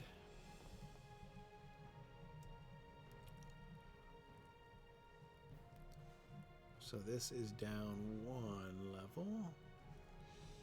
And then I don't go that way because that is off a cliff. As is that way. Where is down? Is this stairs, in fact? Nope, cliff. Right. Oh, it's just daytime, so I can actually see. So that tower isn't that remote. That's just like along that road over there. Okay. Where are the stairs down? I don't remember.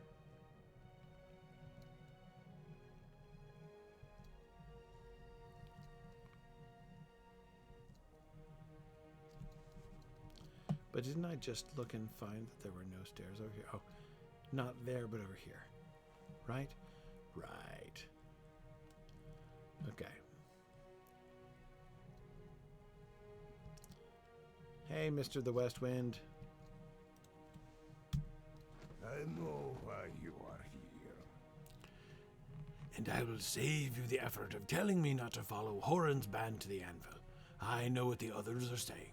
They think my injury will make me a burden. To them I say this. Karazgar did this to me. I was a scout, the swiftest Jelruka in all the mountains, and with one slice of his cruel blades he robbed me of my greatest ability. For that I desire vengeance. I will stay behind when the others go to the Anvil in pursuit of Karazgar Weekend, but I want you to promise me something. If Horan's band is not able to slay Karazgar, if the Weeping Warrior manages to outsmart them at the Anvil of Winterstith, what are the odds of that, though, Vutro? Come on. I want you to help me achieve my vengeance, so I will stay here and rest my injured leg, but my thirst for vengeance will not sleep. Okay. Sure. I'll take care of your vengeance for you.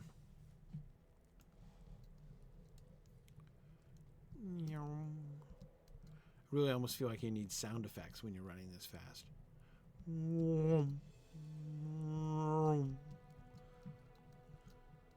boom, boom. Come on now.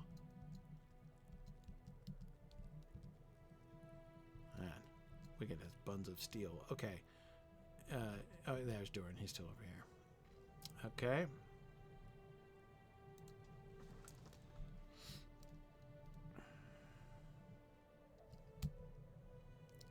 That's just exactly not the right. Raiding party, now is the time. Okay. Thank you, Wigan. I know how difficult it is to sit out a battle, for it has happened to me. I know this too. Vutro has made the right decision. Once his leg is healed, he will once again be the swiftest scout in the Grey Mountains. I do not doubt it. If you wish to join Horan's raiding party, now's the time, my friend. I will await your return from the Anvil of Winterstith, and may it be in victory. If you wish to participate... Oh, it's a raid?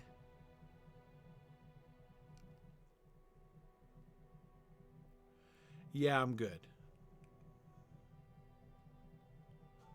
A raid, that's going to be... I see. So there was a new raid and they fitted into the epic here. But I can choose to skip it. We need to ensure Skarhald is ready if Karazgar does return. So what does happen in the raid? Horrible death? Man, that's tough. I don't like it when they integrate raids.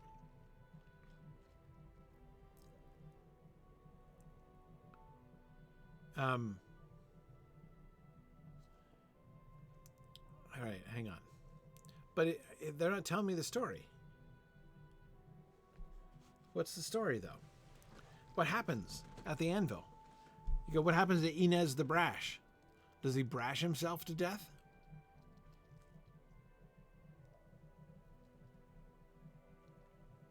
Oh, I'll get it, in fact. Okay. All right. I thought just this looked like it was taking me off in a different direction, so. Okay. There are some things we need to do to ensure that Skarhald is ready if Karazgar makes good on his promise to return. I will see to the repair of our siege defenses and the replacement of the arrows and bolts we will need against further attack from the air. But I have something else in mind for you, my friend. You helped me assess the supplies inside the keep before Karazgar's attack, but I noticed more than just the inventory of armor and weapons held within. Do you know what else I saw? The upper levels of the keep were inaccessible, for the stairs had been damaged long ago by the passage of time. Who knows what those rooms and chambers might hold? I asked Kamat and Kozun to find a ladder so that they might reach the rear of Tharazar, the keep here at Skarhald. Go to them inside the keep and lend them what aid you can. Okay, no problem. But 9.3, we're just plowing through here. I have to say, these quests have been almost all narrative and very short. Hang on a second. Let me just look at this for a sec.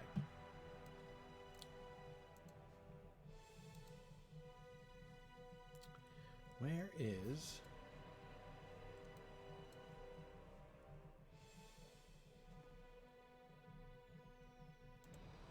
Okay, hang on. I got the wiki. So what am I looking at here? Chapter 9.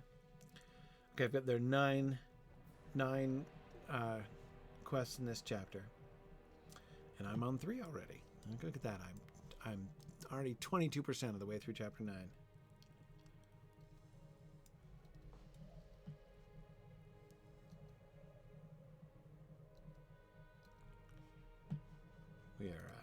We are on fire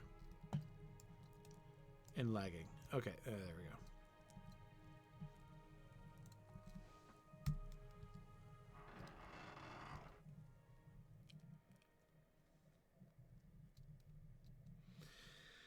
Finally, I get to use that ladder that I've been looking at this whole time.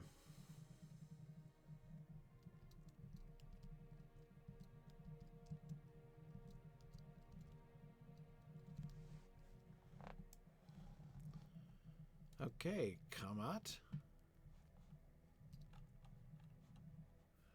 Well, that's a restrained mustache. Did you lose a bet? You were sent here by the Longbeard Prince. Very well. Very well, but I will not be responsible for your safety if something were to befall you in these chambers. The vacant rooms of the keep do not seem to hold much danger, but Colson and I found a tunnel in one of the walls, and strange sounds echo up from the depths. If you do find foes within the keep or that threatening tunnel, do what you can to best them. Whatever lies within will be no friend to any of us, whether we be Longbeard or Jalruka or something else entirely. I am something else entirely. Okay, defeat foes within Tharazar on the crystal tunnels. Find the entrance to the tunnel in the back of Tharazar. Okay, so just go this way and kill stuff. That's your crawling invader. Do you count? Like a little centipede? That's a little disappointing. Okay. Yeah. Here, come here. Let's do 2 of you here. We'll see how this goes.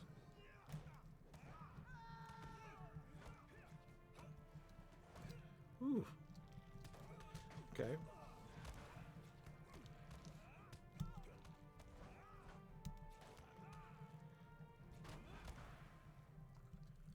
Nice. Okay. All right, that worked.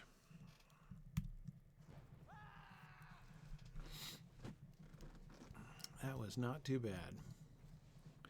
Let's see, and since there's just one of you, what do I want? I want this. I think I want this. What do I need to do to activate to the king? Oh, there we go. Okay. got some thrones up here. Thrones and beer. Yeah, let's just go store the kegs right behind the thrones. Looks like maybe you could then like extend some tubes down from the kegs, and then you could, you know, chug the beer from the thrones without getting up. That's what that kind of looks like to me. I mean, I guess it's convenient. Can we get behind here? Oh, look at this. Depths of the winding tunnel. Strange sounds.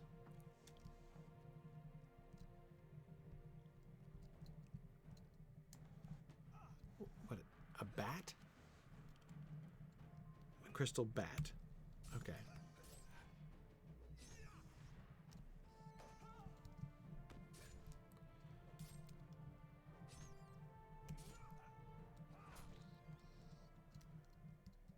Man, you don't get much of a window to use thrust or overwhelm. So hang on, what's overwhelm? What does it do? That's just big damage, and then thrust is lesser damage with a damage per second. Okay.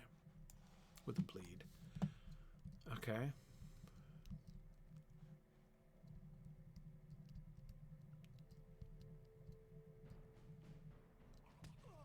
Right, so let's do that again. 5, 6. Oh, bam.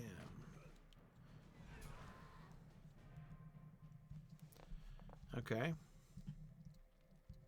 Getting the hang of this.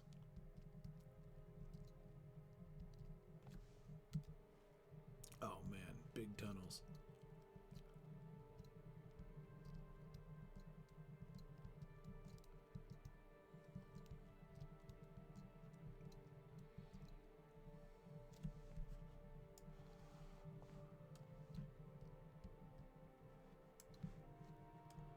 Oh, that's a hole. Oh man, big multi-level tunnels. Not good. Not good at all. Alright, I'll try to finish this level. Yikes.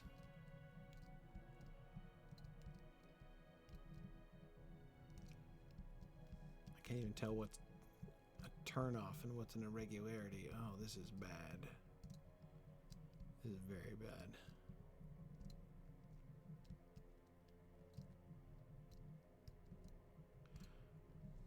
Yeah, the map doesn't even complete.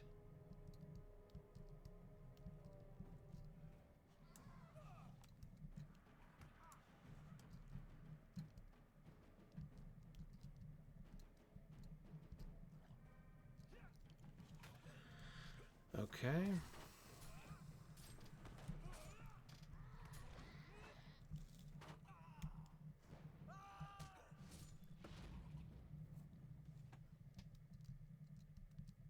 I was standing in the middle of an AoE effect the size of a postage stamp. Whereas my light effect radius is so large, I couldn't even see it in the frame. Okay.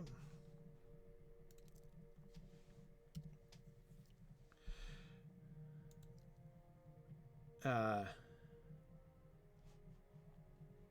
right. Man. This is, seriously, this is a navigational nightmare.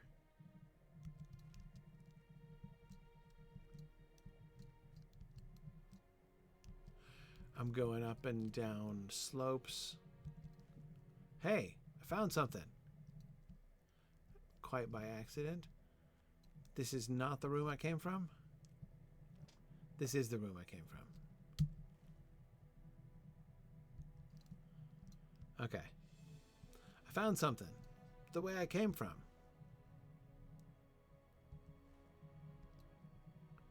Huh.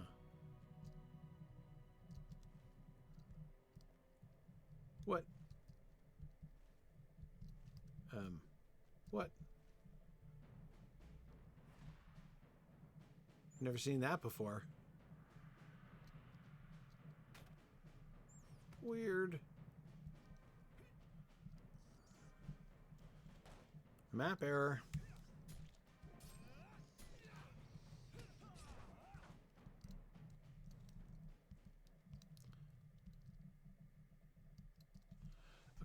hang on a second. This is gonna just annoy me. Veils of Anduin? Yeah, let's take you off. Can we do that? Okay. Find the bottom of the winding tunnel. Just find the bottom.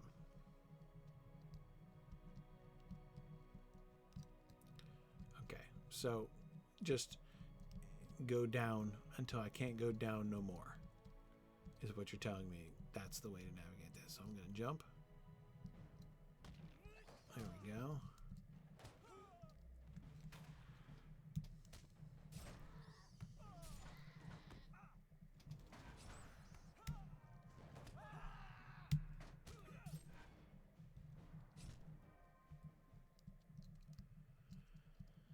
Okay. Keep going down. Far down as you can go. This seems to slope generally downward. Uh-oh. Going back up. Gonna end up back at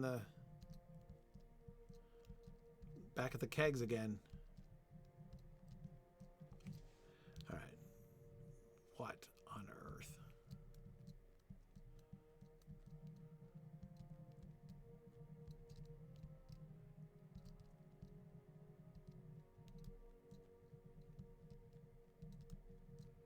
Hey, going down again. Okay, and there's a claw and there's a bat. I'm going up, but this is a different way.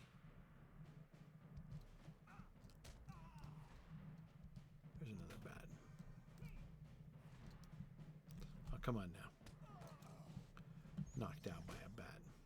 That's embarrassing.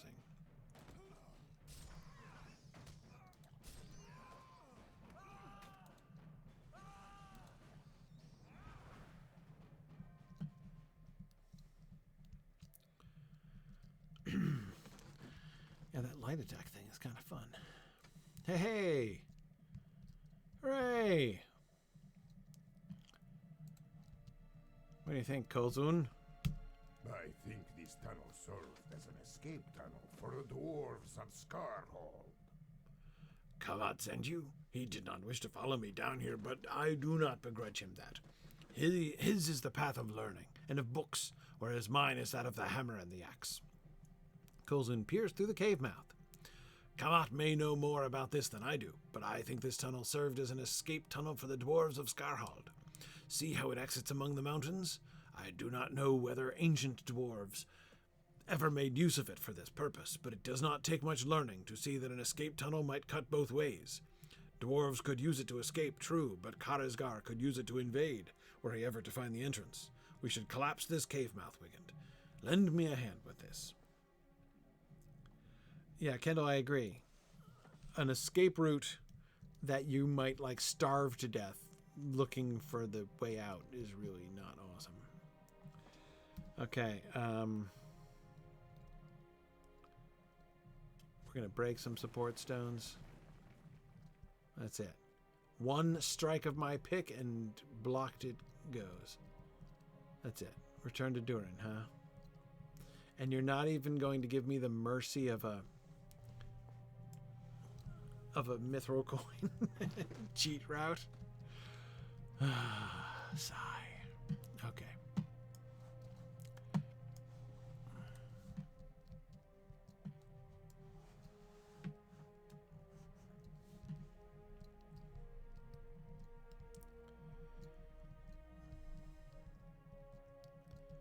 Okay, go that way. And then I go this way. And I come back in this direction. And then I keep going. Winding generally upwards. Okay, winding, winding. Climbing, climbing.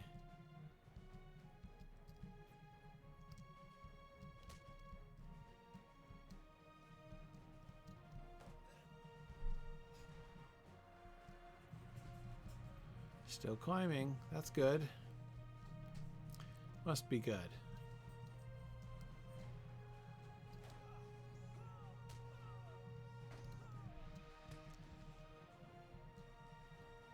Oh, stupid hole. Come on now.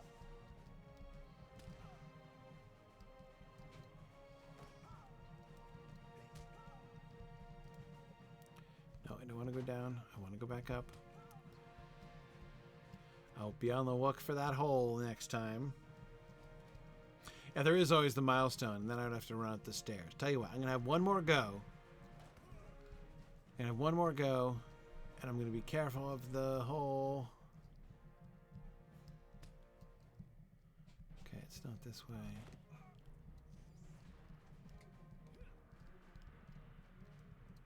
I'm not going to fall down that hole again. Okay, we're going up. Continuing to go up.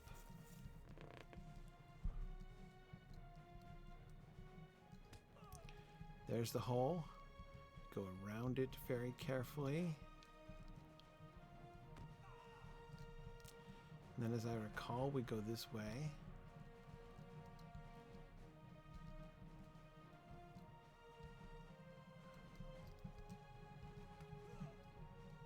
Right? I think. Yes. Excellent. Phew. And now more of not caterpillars. Centipedes, but I don't really care. Oh, did you just like spit venom at me? That was gross. Okay. Actually, I guess I really should fight them, right? I mean, I do want XP. Here I'm like turning down all these little chunks of XP that are chasing me around.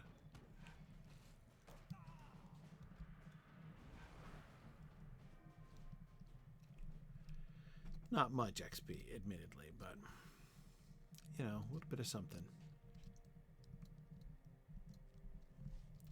Yeah, Kendall, I'm not sure I would want carpet at the end of a mine either.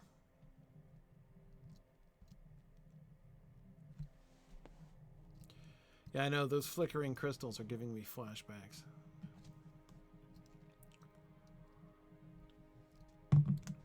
I had major electrical problems in my house this weekend. The flickering lights were the scary sign of it. Okay.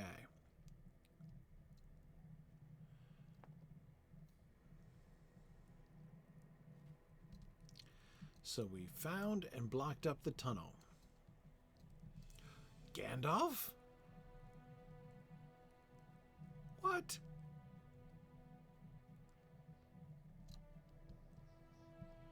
Hey, well that ought to help.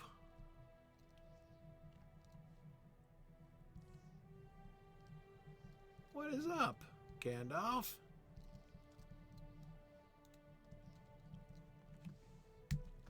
Look who it is!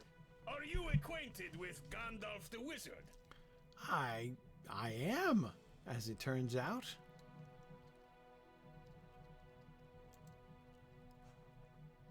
Gandalf has come to Skarhald with a small band of Longbeards. Gandalf has come to Skarhald with a small band of Longbeards from the Lonely Mountain. Even Hrostyr has come.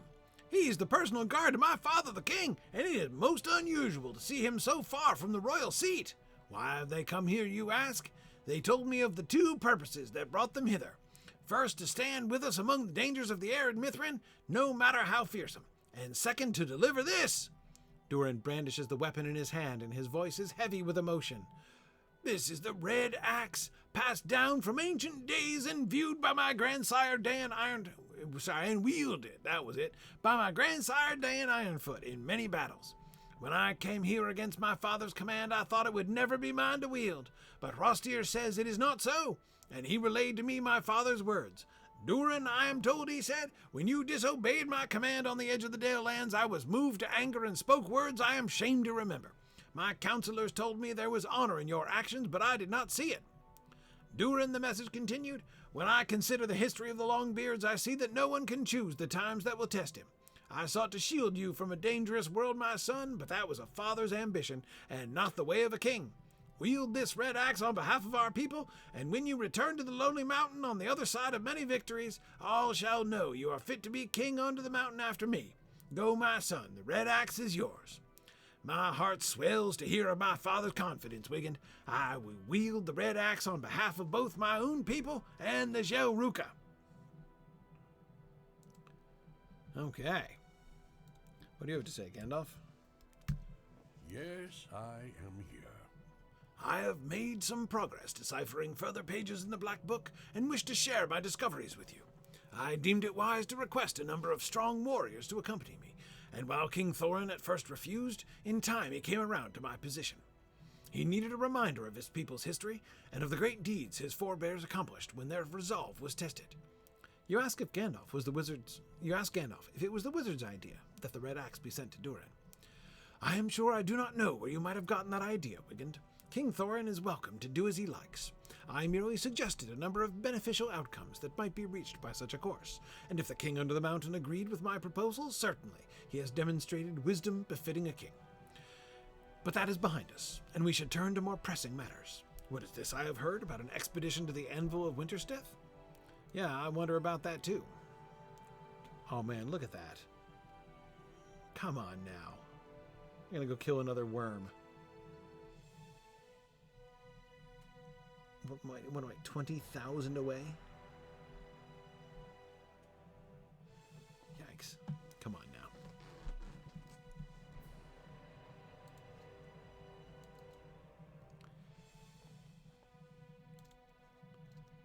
Okay. Oh, hang on. I gotta keep up with my inventory here. So I got some traceries, some enchantment runes.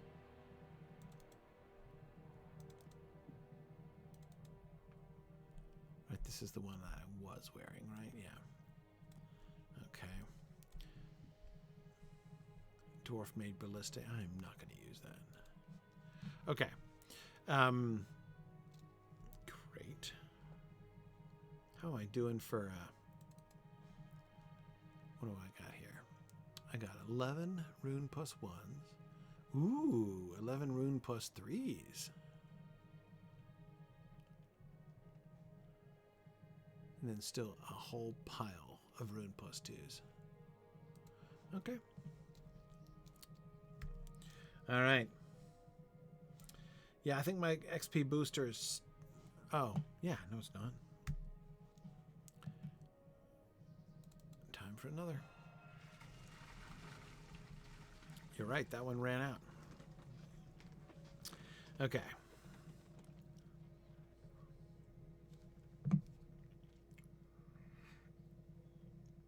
Okay.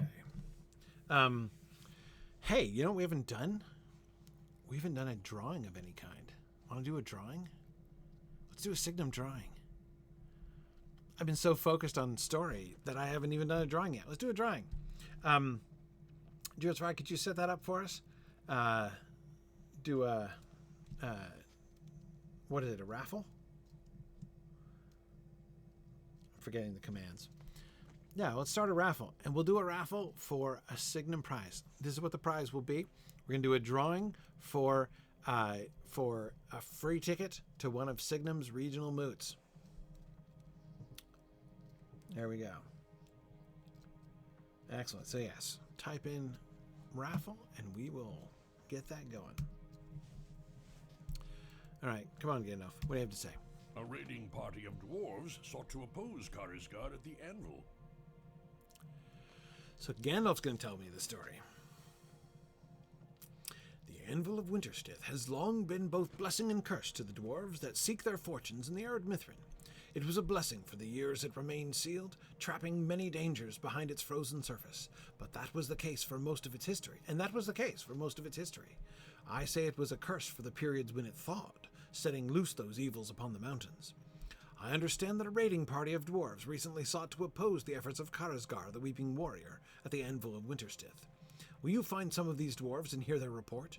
I wish to know what befell them at the Anvil, for it concerns us now most directly. It seems one of these dwarves, Modro, is recovering from the ordeal northeast of here on the upper level of Skarhald. Speak to him and ask what happened to his raiding party. Durin has given to me a chamber in the northeast corner for my use while I stay at Skarhald. A chamber? Well, like a tent? I will meet you there after you have learned what befell the dwarves at Winterstith. So Durin can just hand out tense his own self? What happened to Inez the Brash? We must know.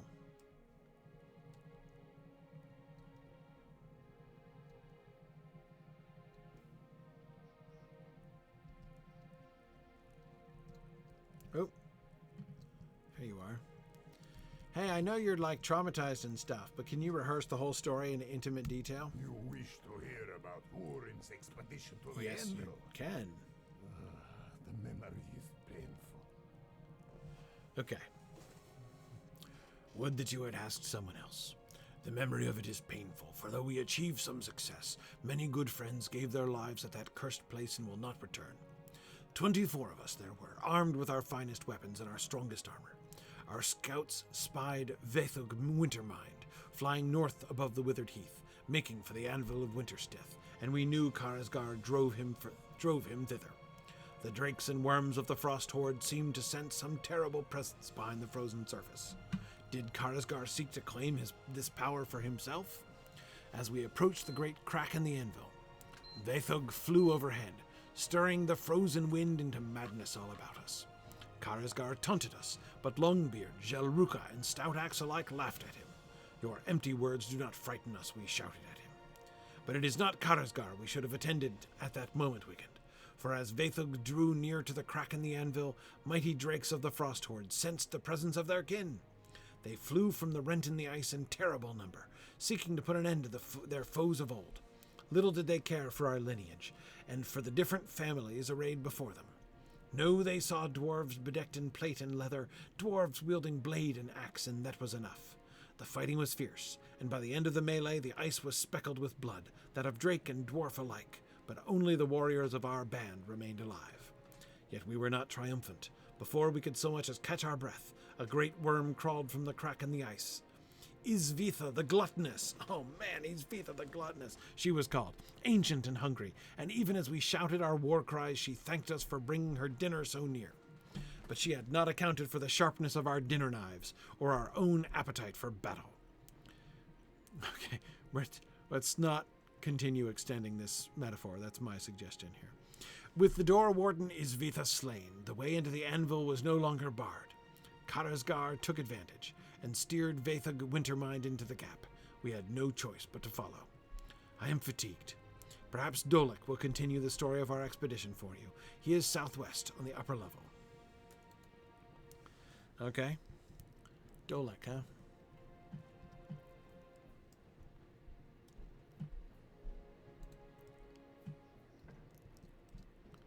Well, they killed the gluttonous worm, so... Yes, I fought with Horin at the Anvil of Winterstith. We stood among the corpses of frost drakes and saw Isvitha the Gluttonous breathe her last. Together with my fellows, I strode past the jagged ice and into the great cavern within the Anvil itself, following the path taken by Karazgar and Vethug Wintermind. So Vethug Wintermind is the dragon he was flying on? The frozen cavern was not empty, though it did not contain our prey. Frostbound hobgoblins and whelps of the Frost Horde. Whelps of the Frost Horde?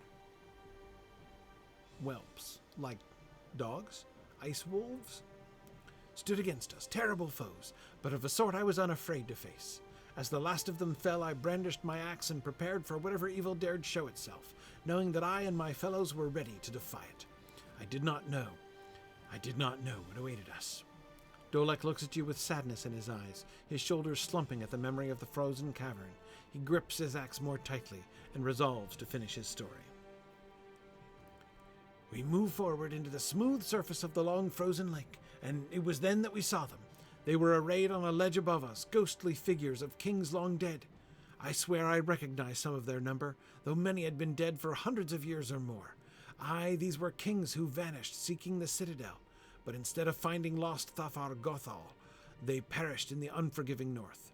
For many of them, Winterstith proved their undoing, and yet there they stood, and I beheld them with my own eyes. Nay, it was not so. Dragon magic lay heavily upon that cavern, moving illusions against us. It chills my heart to remember that desperate flight, but still we pressed on, leaving the unpleasant sight of our fallen kings behind us. Into the frozen maze we stepped, thinking the worst lay behind us. We were wrong. Ebor will tell you more. He is to the northwest. Okay. We're getting the story here. Ebor, huh? The ghosts of dead kings. How much have the others told you of our expedition? Man, all of this prose is way more fun than a raid. I understand you seek to hear of Horan's expedition to the Anvil. How much have the others told you? The illusions of the dead kings, you say? I am glad I need not speak of them, Wigand. That was cursed dragon magic, I tell you, and unnatural. In the frost maze, we at last encountered our prey, Karazgar, still astride Vathog Wintermind. We engaged in battle, and this time no strange illusions could stay our assault. With all of our strength, we leapt at the drake, seeking to carve the record of our battle into its hide. It seemed beyond hope at first, but slowly the battle began to turn in our favor. Give me your power, Karazgar, the drake cried, or we will both perish. But the weeping warrior bears no love for anyone but himself. As the drake at last succumbed to his injuries, and with his final breath, Vathog cursed Karazgar. His words echoed against ice and stone, chasing Karazgar deeper into the tunnels of the Anvil. If I close my eyes, I swear to you I can still hear his words. Mother, he cried, avenge me. Should we have turned back? No dwarf of our company then wished to retreat, but now it is easy for those of us who made it back to Skarhold to say we should have. But instead we followed Karazgar, and so it was that we beheld his confrontation with Hrimil Frostheart, brood mother of the Frost Horde and Herald of Winter. Herald of Winter is a cool title. Ebor smirks. I say confrontation, but it was a one-sided affair. Hrimil seized him in her jaws and flung him around like a child's toy. She fell upon us, and that is where many of our company perished. She leapt into the air and landed upon us with such force that the very ground beneath us crumbled. We fell a long way, and those of us that survived ran for our lives along the lower tunnel while Hrimil pursued us. As we tumbled down the final slope to safety, Hrimil sent one frigid blast after us, and the crack in the anvil was sealed. She had trapped herself within, and let us thank whatever power caused her to do it, or she might have followed us all the way back to Skarhold. 24 of us went to the anvil that day, Wigand, but only 14 dwarves survived. At least Karazgar and Vathog died, and will no longer trouble us. That at least is a happy result, and Horan's expedition must be deemed a success, despite the lives it cost us. I'm sure Karazgar is totally dead. It's a good thing we're never going to see him again.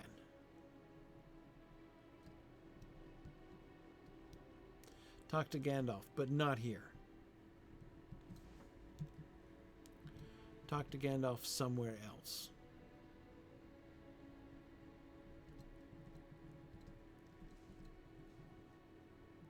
Oh, I see. Yeah, he's got a little, so like Skarhold, the keep has a little like in-law suite here.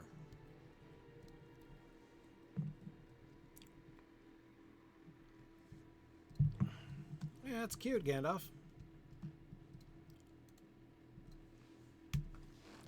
I think the dwarves are wrong. I believe Karazgar still lives. Yeah, I also had a shrewd suspicion in that direction, Gandalf. What did you learn of the expedition to the Anvil, Wigand? You relay what Mudro, Dolek, and Ebor told you about the events at Winter's Death, and Gandalf listens to the account with interest. When you have finished, he strokes his beard, deep in thought. It may have been merely good fortune that caused the Herald of Winter to seal herself once more within the glacier, Wigand, but I see another power at work. I can put it no plainly than to say, another power may have been at work. At any rate, the dwarves of the arid Mithrin have proven fortunate for once. They need not worry about Hrimil Frostheart this day, though a day may come when they must. I do not believe Karazgar was truly slain, however. It may be that the Herald of Winter has given the Weeping Warrior his fill of battle for now, but I have heard whispers from the dwarves of this place that a trail of blood and rust led away from Hrimil's chamber. I am certain Karazgar lives. But let us turn to the matter that brought me hither, Wigand. I wish to speak with you concerning the Black Book of Mordor. Excellent. I have spent much of this time studying the Black Book, seeking Level to learn its 117. secrets. Oh, yeah. Hang on. Just a second, Gandalf.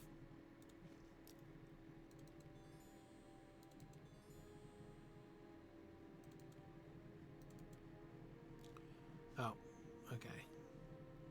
That's all for that. So then let me go here.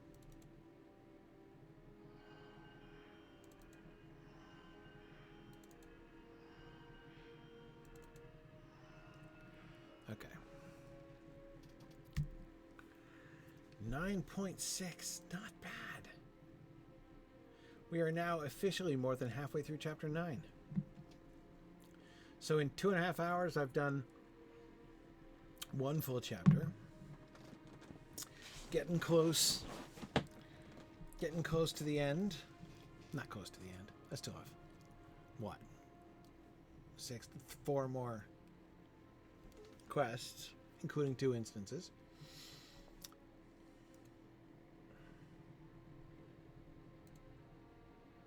At least I'm going to be at level 121, or level 120. The quests will be at level 120 for pretty much the rest of the day, I think. So I'm back to only 3 levels down. Okay. I've spent some time studying these pages, Wiggin, and I am no nearer to learning how this book came to be hidden in the secret chamber located in Keel's home in Yarnfast. But that is not to say my study has been fruitless. No, there is much to be learned from this tome, and I have made some progress already. Listen to my words, and I will share some of the knowledge it has imparted to me. More quests consisting entirely of talking. I love it.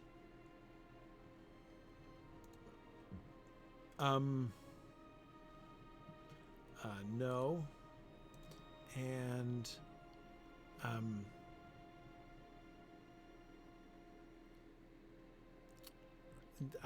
no. Not ready for those yet. Okay. All right, Gandalf. Let's do it. Listen well to my words. I'm ready. I'm fully prepared to listen to words. Allow my words to paint a picture for you, my friend. A picture from long ago. Okay. You're going to paint a picture? Ooh, does that mean I'm going to see, like, we're going to do, like, the illusory dumb show? I love that. Where are we? The halls of memory? Whoa. Never seen anything like that before.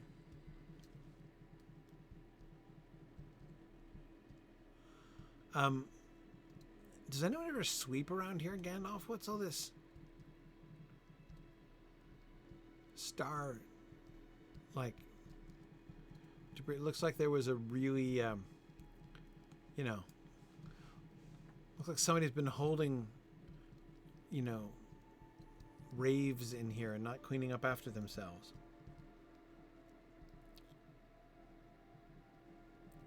Yeah, kind of. It does look like Gandalf has spiked the pipeweed here. Okay.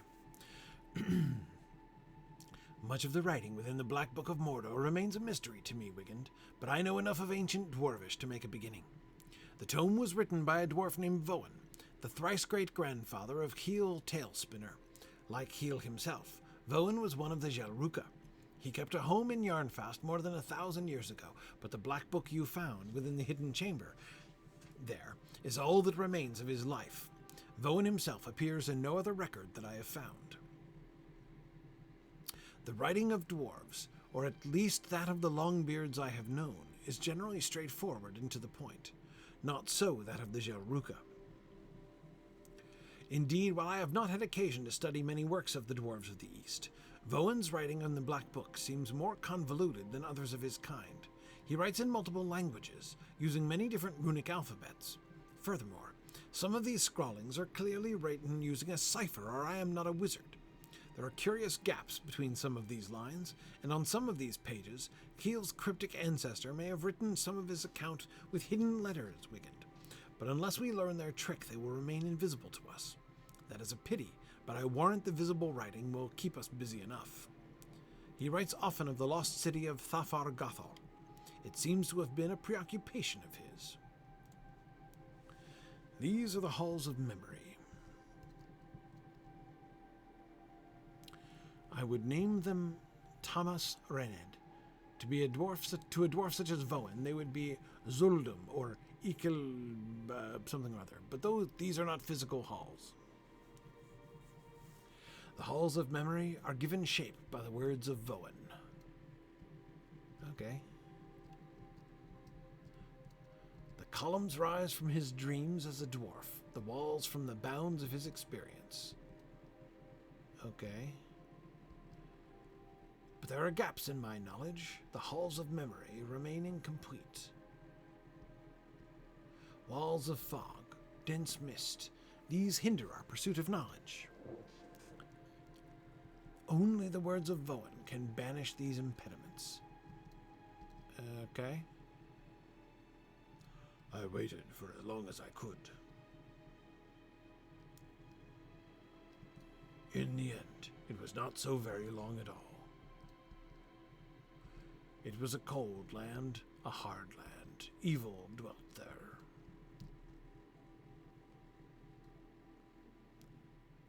Further avenues of knowledge. Oof, okay. Whoa, is this what a knowledge avenue looks like? Gandalf flips through the tome, seeking the right pages.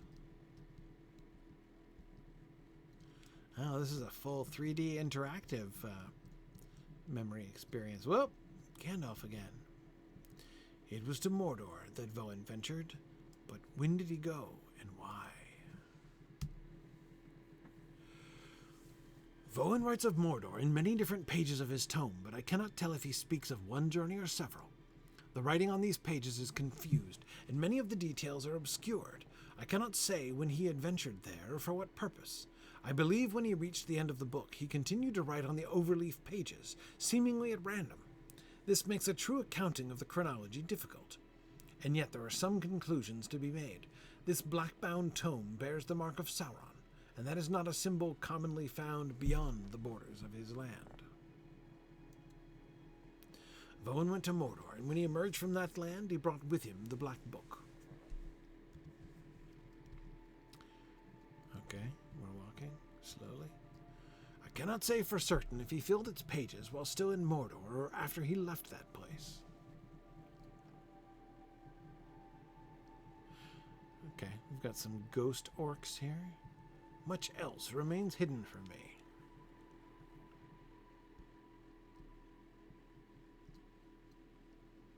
Some event is here described, but Voen has obscured the identity of those involved. Can you make sense of it, Wigand? Look like orcs. One of them's dead.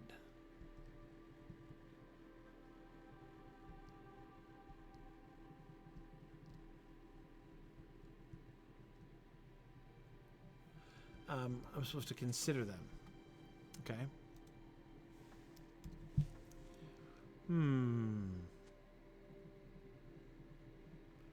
I had no choice. Anyone would see that. No choice but what? To kill that orc? I've not made any further progress in this direction, Wigand. Not yet, anyway. Go back to the entrance of these halls of memory. There is another avenue to pursue. Okay.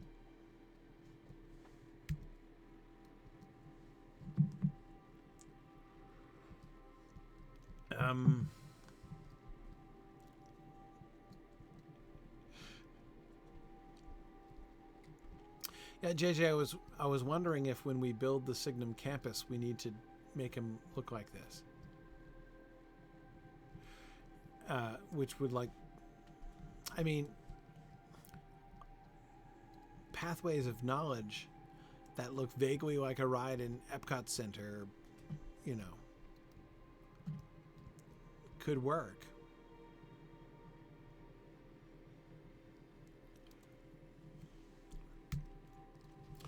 Spare me this look of disappointment, Wigand. I have not been idle, and while that course of study has come to an early end, there is another avenue upon which I have had some success. I have told you that Voen filled the Black Book with much talk of Thafar Gathol.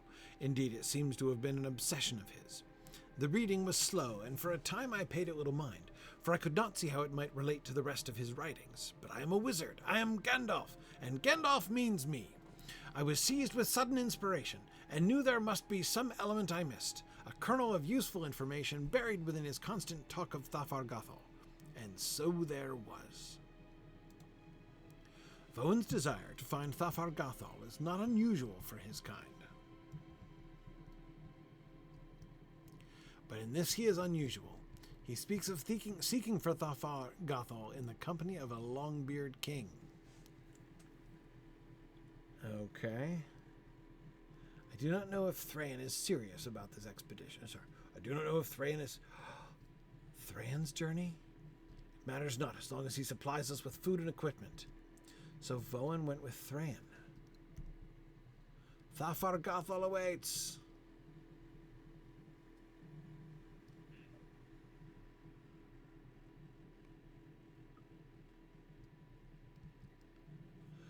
Okay. Which Thran? Gandalf mutters to himself as he searches for the right page. Which Thran is it? Is it the original Thran who found Erebor? Or Thorin Oakenshield's dad? Thorin Oakenshield's dad, I assume.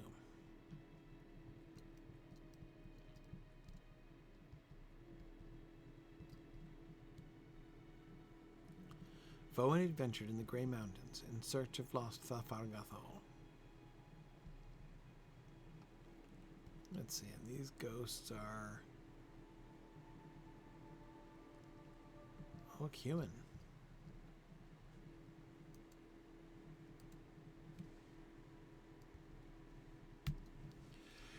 Why did King Thrain agree to lead an expedition in search of Thafar Gathol? His father Naed had been slain in Moria, along with many of his people. You mean Thror? That's a mistake. Thran's father Thror, right? And the survivors gathered in the Grey Mountains. Did they? They dwelt for a time in the Steel Keep and reopened several of their mines, but it was not enough. If he could make use of the Gelruka to find a more suitable home, with wealth to rival a lost Khazad-dûm, he would do so.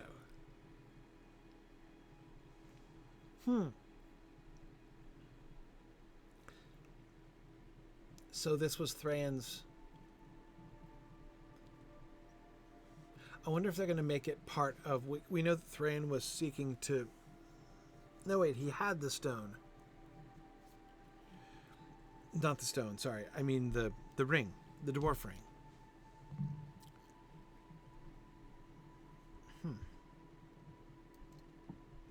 King Thrain's desire to find Thafar Gathol could not match that of the Gelruka with whom he allied. He gave up the search after only a few years, and instead founded Erebor. Oh, it is Thrain the First. But Voen remained, and his account has much to say about his fruitless search, hence his father being Nan. Yep, okay. I say fruitless, but was it truly so? But it was not truly so. Can you make sense of what he encountered?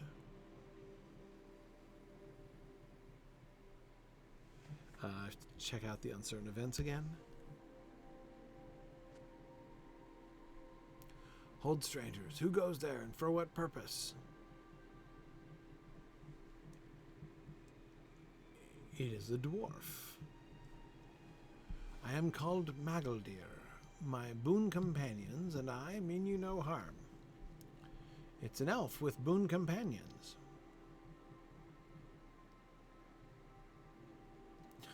You're an elf, that is true. And I have boon companions. The mountains are no place for an elf. Yeah. I think that is less true, Master Dwarf. We go where evil lurks and oppose it. Do you know evil when you see it, then? Thus far, as well as any. There is evil in Gundabad, they say. It makes my own search difficult. It Maybe we could find a common purpose, Master Dwarf.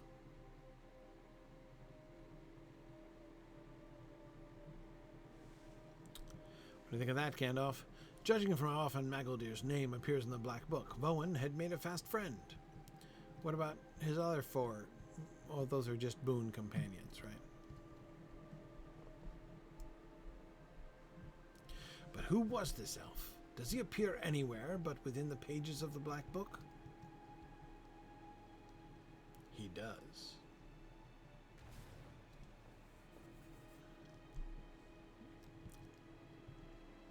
Okay. Tell me about Magaldir.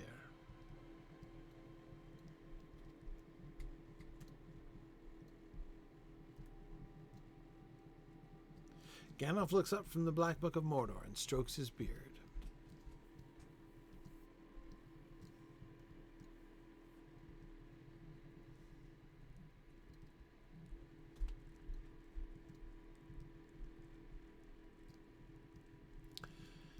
Outside of Owen's book, the name Magaldir appears only once. Almost 2,000 years before this encounter with Vowen in the arid Mithrin, an elf named Magaldir served beneath High King Gil-galad during the siege of Barad-dûr.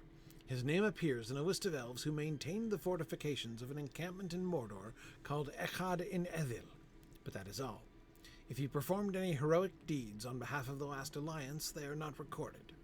Indeed, if it were not for the frequent mentions of his name in the Black Book, I should think he perished during the siege. Okay. He was in the Last Alliance. But survive he did, for 2,000 years later he encountered Vowen. In the meantime, he's gathered more boon companions. My study of the Black Book of Mordor has only raised further questions.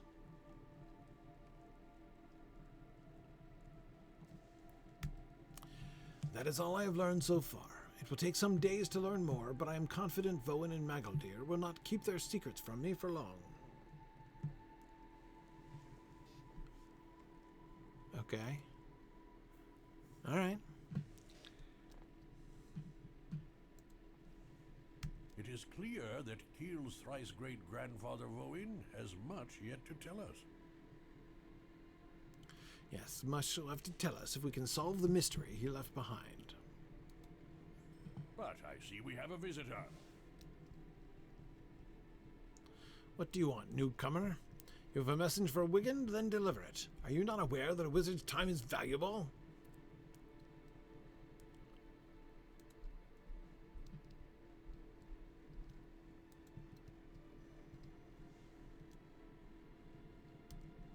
I did not mean to cause offense. Everyone knows a wizard is quick to anger, but I did not expect the wick to catch so swiftly. I have a message for you, Wiggin, from a mutual friend. He asked me to send you to him on the road to Glimmerdeep with as much haste as you can manage, as fast as the wind, he said to me. Well, now I have delivered the message, and I will take my leave, and more importantly, I will leave the wizard to his books and in peace. Some random person sent a random messenger that I should go really far away. I believe them implicitly.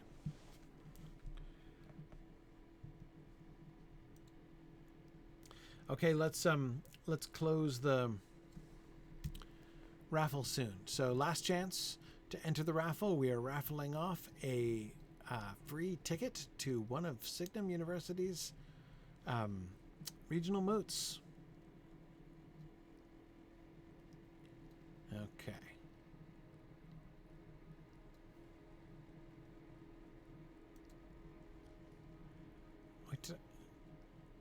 So it doesn't. So I already had that milestone, is what I'm learning here.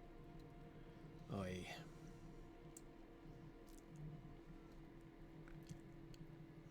Okay, fine.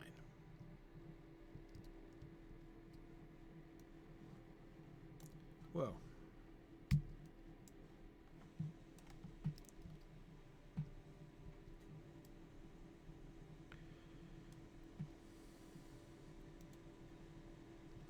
Come, wayward.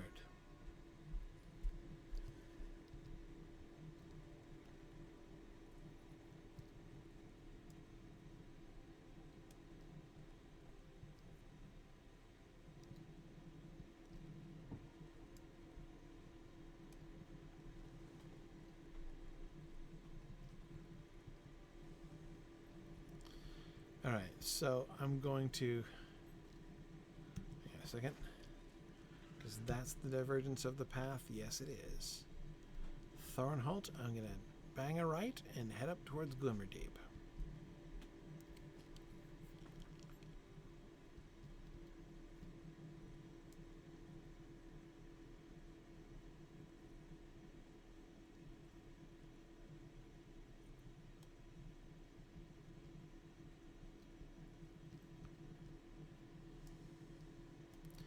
I like these pine trees. With all the dead lower branches. Feels like home. Many of these kinds of pines living around me here in New Hampshire. Okay. Hark. Oh, what a vast and tumbled down ruin that is.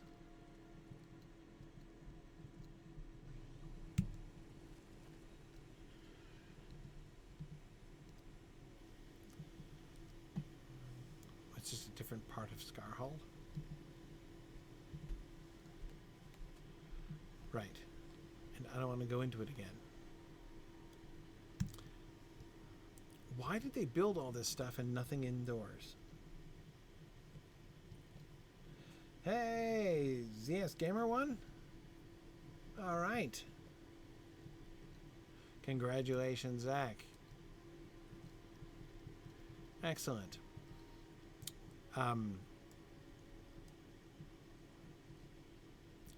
Very good.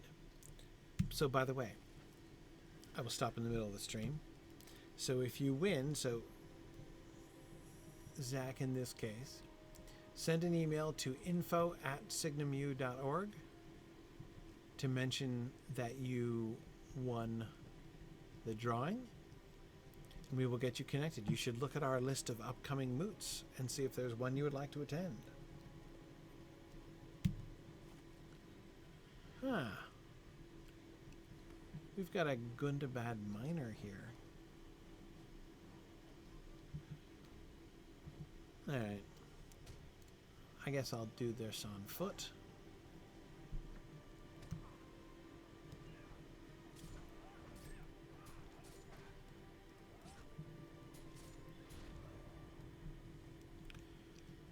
Okay.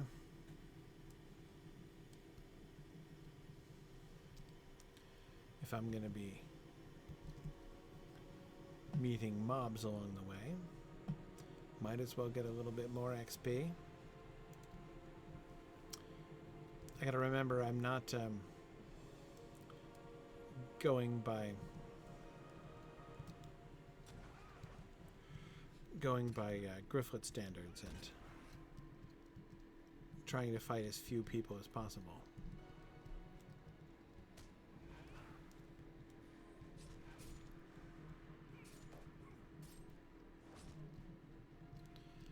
Instead, I want to accumulate some XP here. Hey, it's Futro the West Wind. How's your leg doing? Yeah, today's not the pacifist stream. Grifflet is kind of a pacifist. But, yeah.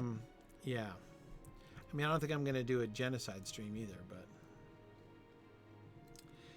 Mr. Bigga, yes, we are doing a UK moot this year. We're going to York, England. It's going to be great fun. I was told Karsgar was slain, but I did not believe it. I do not. I did not follow Horan to the Anvil, Wiggin, as you and Durin requested. But when the expedition returned with word that Karsgar had been slain by the Herald of Winter, my friends told me I was avenged. But I knew it was not so.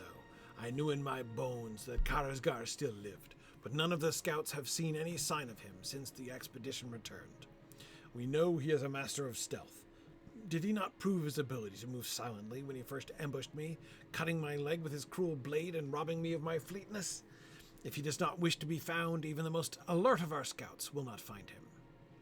I stood nearby and listened as Horin gave his report to Inek, who succeeded Botu's Frostblood as the leader of my people and here at Skarhald. And I think they missed something important. Karazgar had control over much of the Frost Horde, yes. Did he not use its drakes and worms to attack us here? But that power derived from his mastery over Vethug Wintermind. According to Horin's account, Karazgar began to lose control over Vethug as the battle turned against him, and when Vethug perished, the drake died cursing his former master. What if Karazgar's control over the Frost Horde perished with Vethug, Wickend? Instead of scouting from on high for Karazgar, I instead watched for strange behavior on the part of frost drakes in the mountains, and behold, I saw many of the creatures moving with single-minded purpose. Not on behalf of Karazgar, no. I think they are seeking for him, wounded as he is, for the same purpose as I. I think the drakes seek him for vengeance, Wiggand. If we follow their tracks, they may lead us straight to Karazgar. I saw them south of here. Hurry there, and I will follow behind and catch up as I can. South, huh? Back down the road. Okay. Yeah, so if you want to go to see the list of moots that we have planned, which are always much fun, you can go to BlackBerry. So I believe that's blackberry.signumuniversity.org, and look at our events page. And then you will see the list of upcoming moots. And there are even more.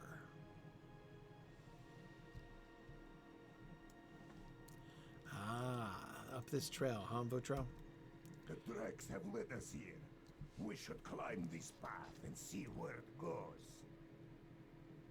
This is where the tracks have led us, Wiggand. Karazgar may be stealthy enough to hide from Longbeard and Zelruka scouts, but it seems he has found it more difficult to escape the sight of the Frost Horde. Many drakes and worms came this way, and if I am right, they seek to avenge the death of Vethug Wintermind. We should climb this path and see where it goes, but remain alert. If I am right, we may find Karazgar at the end of it, and perhaps at his end as well.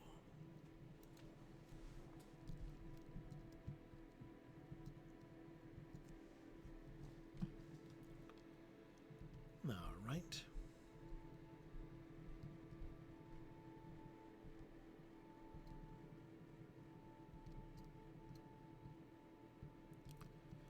Climb the steep hidden path. All right. Still climbing. Climb faster, Wiggand.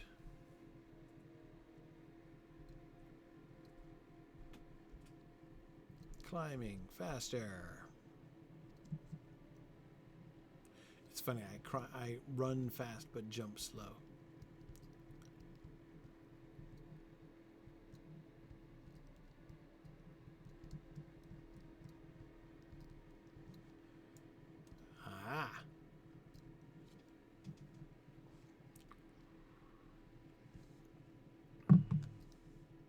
Karazgar's lair, huh?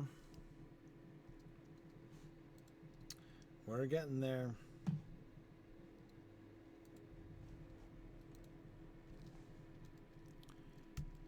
This must be Karazgar's lair, from where he launched his attack on Skarhald. Can you smell it? The stench of evil is all over this cavern.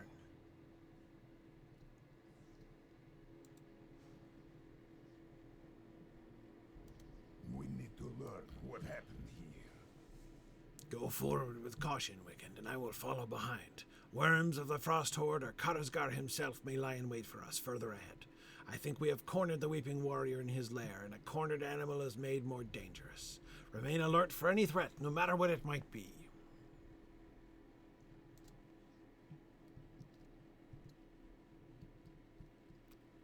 Search the lair for some sign of Karazgar. Look at this. I'm already on the penultimate quest of Chapter 9. These drakes of the Frost Horde were slain by some sharp instrument. Examining dead drake. Performing autopsy. Judging from its injuries, this drake was engaged in fierce battle before it was slain.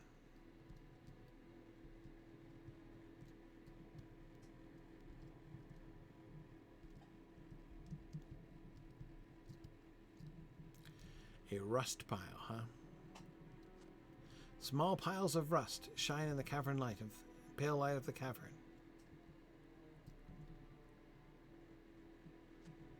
Steam still rises from the blood, even in the cavern's cold air. Especially in the cavern's cold air. I love the dragon skull on a stalagmite there.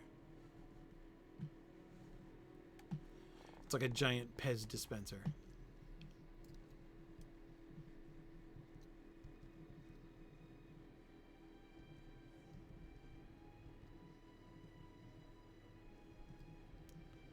The tunnel opens into a large cavern filled with the corpses of worms and drakes.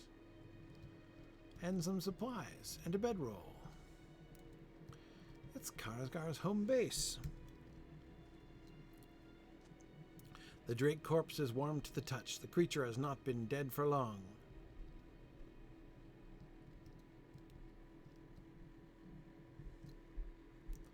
Alright, LOTRO. We're getting close here.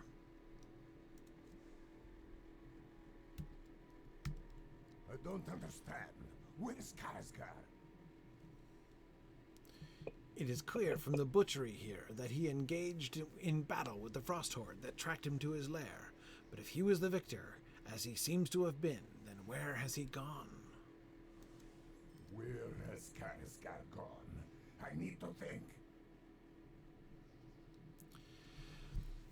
When Vethuk died, Karazgar's control over much of the Frost Horde died with him. His last chance to regain that control was to dominate the Herald of Winter, but she proved far too powerful for his tricks. Grievously wounded and bleeding, he cast aside his blade and fled from Wintersteth. At Hrimil's command and fueled by hate, drakes of the Frost Horde followed Karazgar back to his lair, but where he rearmed himself and fought for his life. Did he win this engagement? He must have survived, for his body does not lie among the corpses of his foes. Where could he have gone? What could he still wish to... LOTRO falls silent. He cannot have returned to Skarhald, can he? Is his hatred for us such that he would seek to destroy my people rather than rest and recover from his injuries? He cannot stay here, Wigand. We must return to Skarhald at once.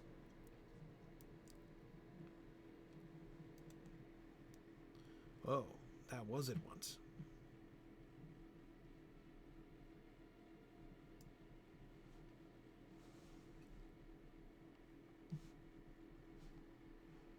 Talk to... Oh, right, there he is. Wait a moment. This was the exit of the escape tunnel the Jelruka discovered at the rear of Skarhald's keep, but I thought it was collapsed. Why then has the rubble been removed, the cave mouth cleared? I do not like this. Who opened the passage again and for what purpose? Oh no.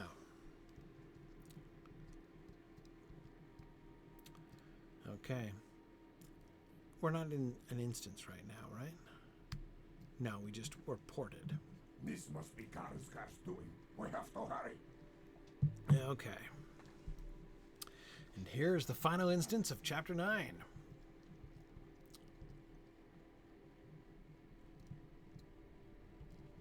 Where am I? Ah, right. A Jelruka warrior lies face down in the tunnel. He is dead. Alright, I won't skip the bats this time.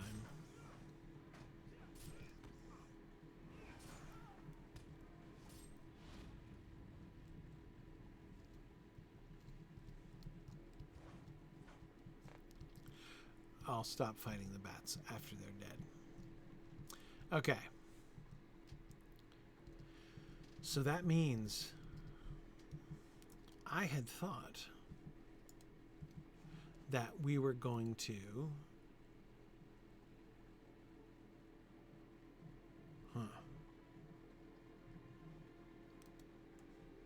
I had thought that we were going to head down here and over towards the Elder Slade. But it seems not. We're going to be in Skarhald because Chapter 10, the quest, in that vector quest, suggest is going to take me all the way back down.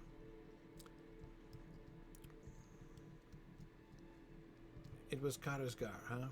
Oh dear.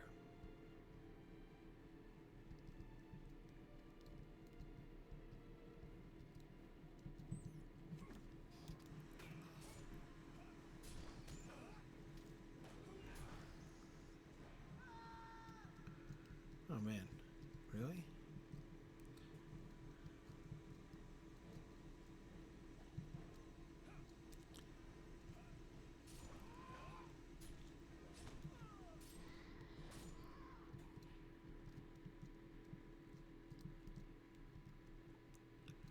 Okay, we're heading up. Oh, nice. 3 of them. Lovely.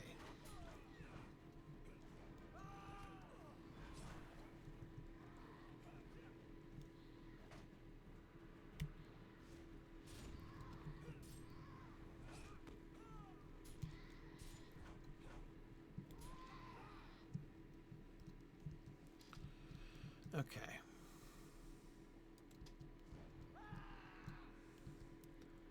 So I want to head up this way. No, not there.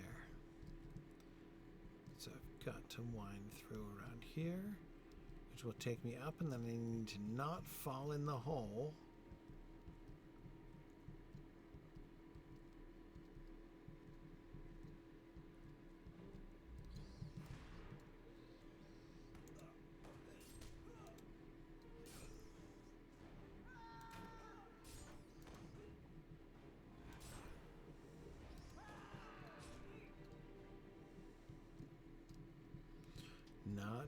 There's the hole that I'm not falling into.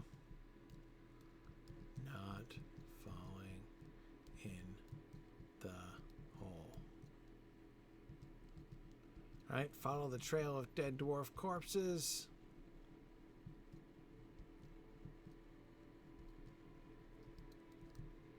Wait. There we go. This is it. Yes.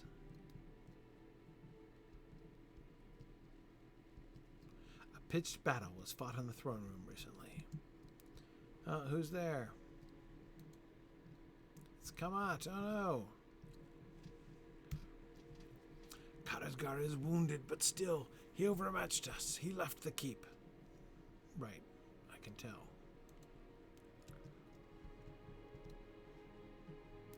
Kamat breathes his last.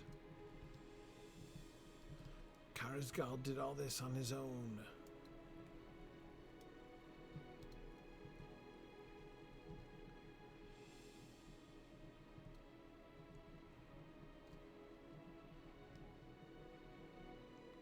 Hurry to the exit of the keep, huh? Whoa. Okay. Durin is in danger. Uh-oh.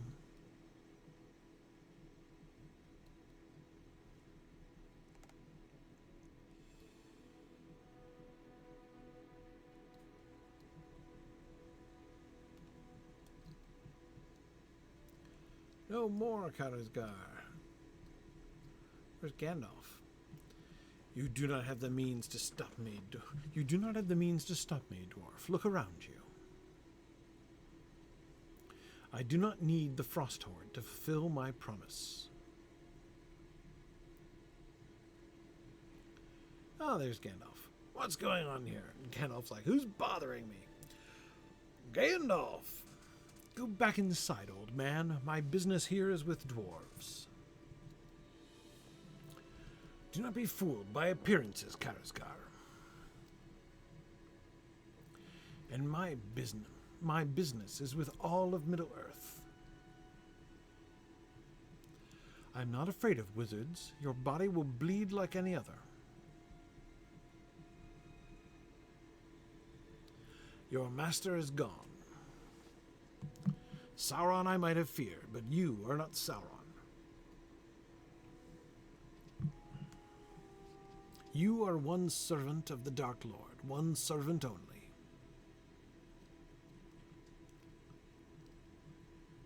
I am greater than Sauron.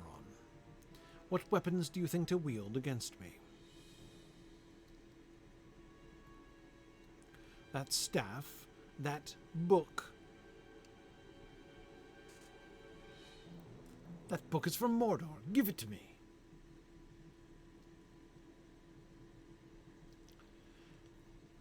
You will get nothing from us, Karazgar, save death! I demand you give me that book at once. Starting to sound just petulant now. You came to this place with demands, Karazgar, and with promises.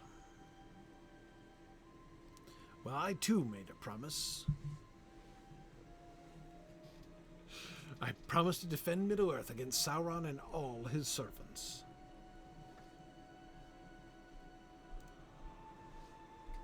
And now I will keep that promise. Boom! Oh, his mask fell off. You are defeated, Karazgar. Give me the book, and I will go, wizard. I will never return. I will abandon my claim to this land. Just give me that book.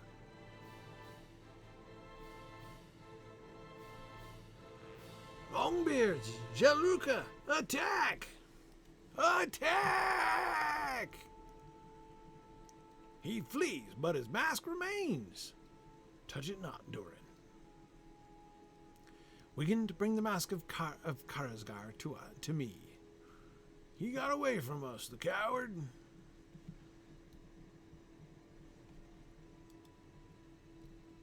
Oh, there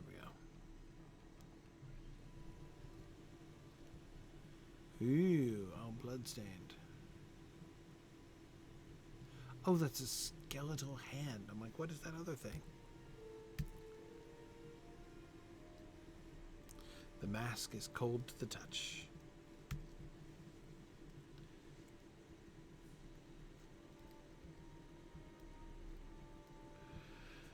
This mask is a relic of power, an artifact of great evil. It is not safe for any others to hold it for long. In my care, however, it will be safe. Karazgar has been defeated for now. We must discuss what should be done next, for he has revealed to us something most peculiar, his desire to possess the Black Book of Mordor.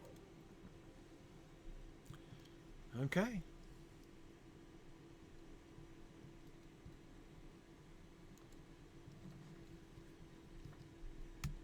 Karazgar has been shamed, but that does not remove the danger he poses. To the dwarves of the arid Mithrin. So great was his desire to possess the Black Book that he thought to release his claim upon this land in order to get it. Nothing I have deciphered to this point explains his yearning for Voin's tome, but I have seen enough of this Gurzul to know that we should hinder his plots whenever we can. Karazgar may be a master of deception, but I think his desire for the Black Book of Mordor was truthful. Does he believe it could hold the secret to maintaining his power, his life's essence? Can it be possible that the book records his birth name, his Bugdash? If that is so, surely he will seek it unceasingly. Despite Karazgar's defeat, he will one day return and try to seize it. The book cannot stay here at Skarhald. I propose a new journey. We must bring the Black Book away from Skarhald. Away from the stones of Skarhald. But where shall we take it?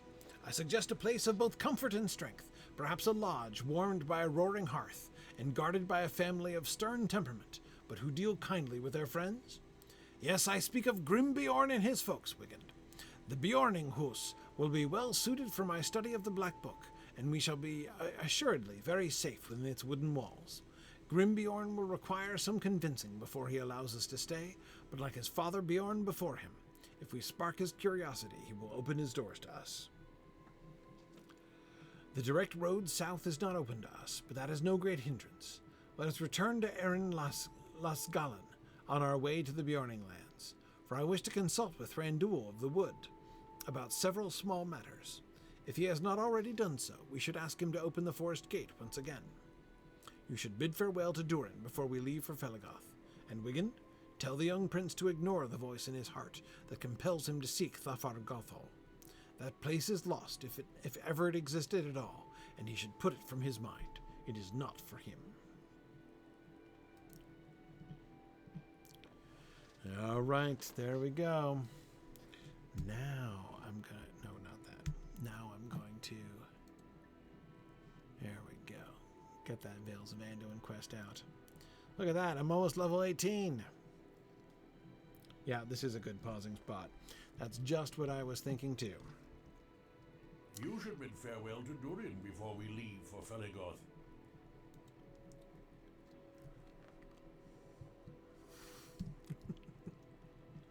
Isn't telling a dwarf not to seek riches sort of like telling a toddler not to put beans in their nose? Yes, it is. Though in my wife's experience, it's much worse when they put them in their ears. Okay, so we're going to be saying goodbye to Durin. Oh, man. All right, well, Chapter 10 only has 7 quests. 7 parts. And we're almost back up to 2 levels behind. Woohoo! By the time we get to the end of Chapter 10, I might be level 119. Though, don't let me forget, everybody. When I get to level 120, I have to fix my legendaries. Because all of my legacy, all of the, what do you call them?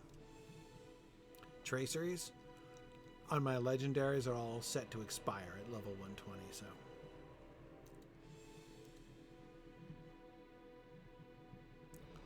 Oh, I killed 1 orc, and so therefore I now have, oh, look at that, I killed 3. When did I kill 3? Whatever. Yes, Winged no longer a deed accomplisher. Okay. Oh, 121. Right. Okay. Okay. Cool. All right. We will take a break here before we say goodbye to Skarhald and to Prince Durin and head down south into the Vales of Anduin to the Bjorning Lands. Awesome. So I'm finally actually getting here in the normal course of leveling. I came and explored here, vastly under level. No, but yeah, Narnian doesn't count. Okay. Cool. Cool. All right. Yes, I can pause the stream. All right, so I'll stop the stream for a little bit, but we'll be back in like 15 minutes. Maybe take a little break. And I'll be back in 15 minutes, and then we shall set forth onto Chapter 10. Very good. All right, be back in a few, everybody.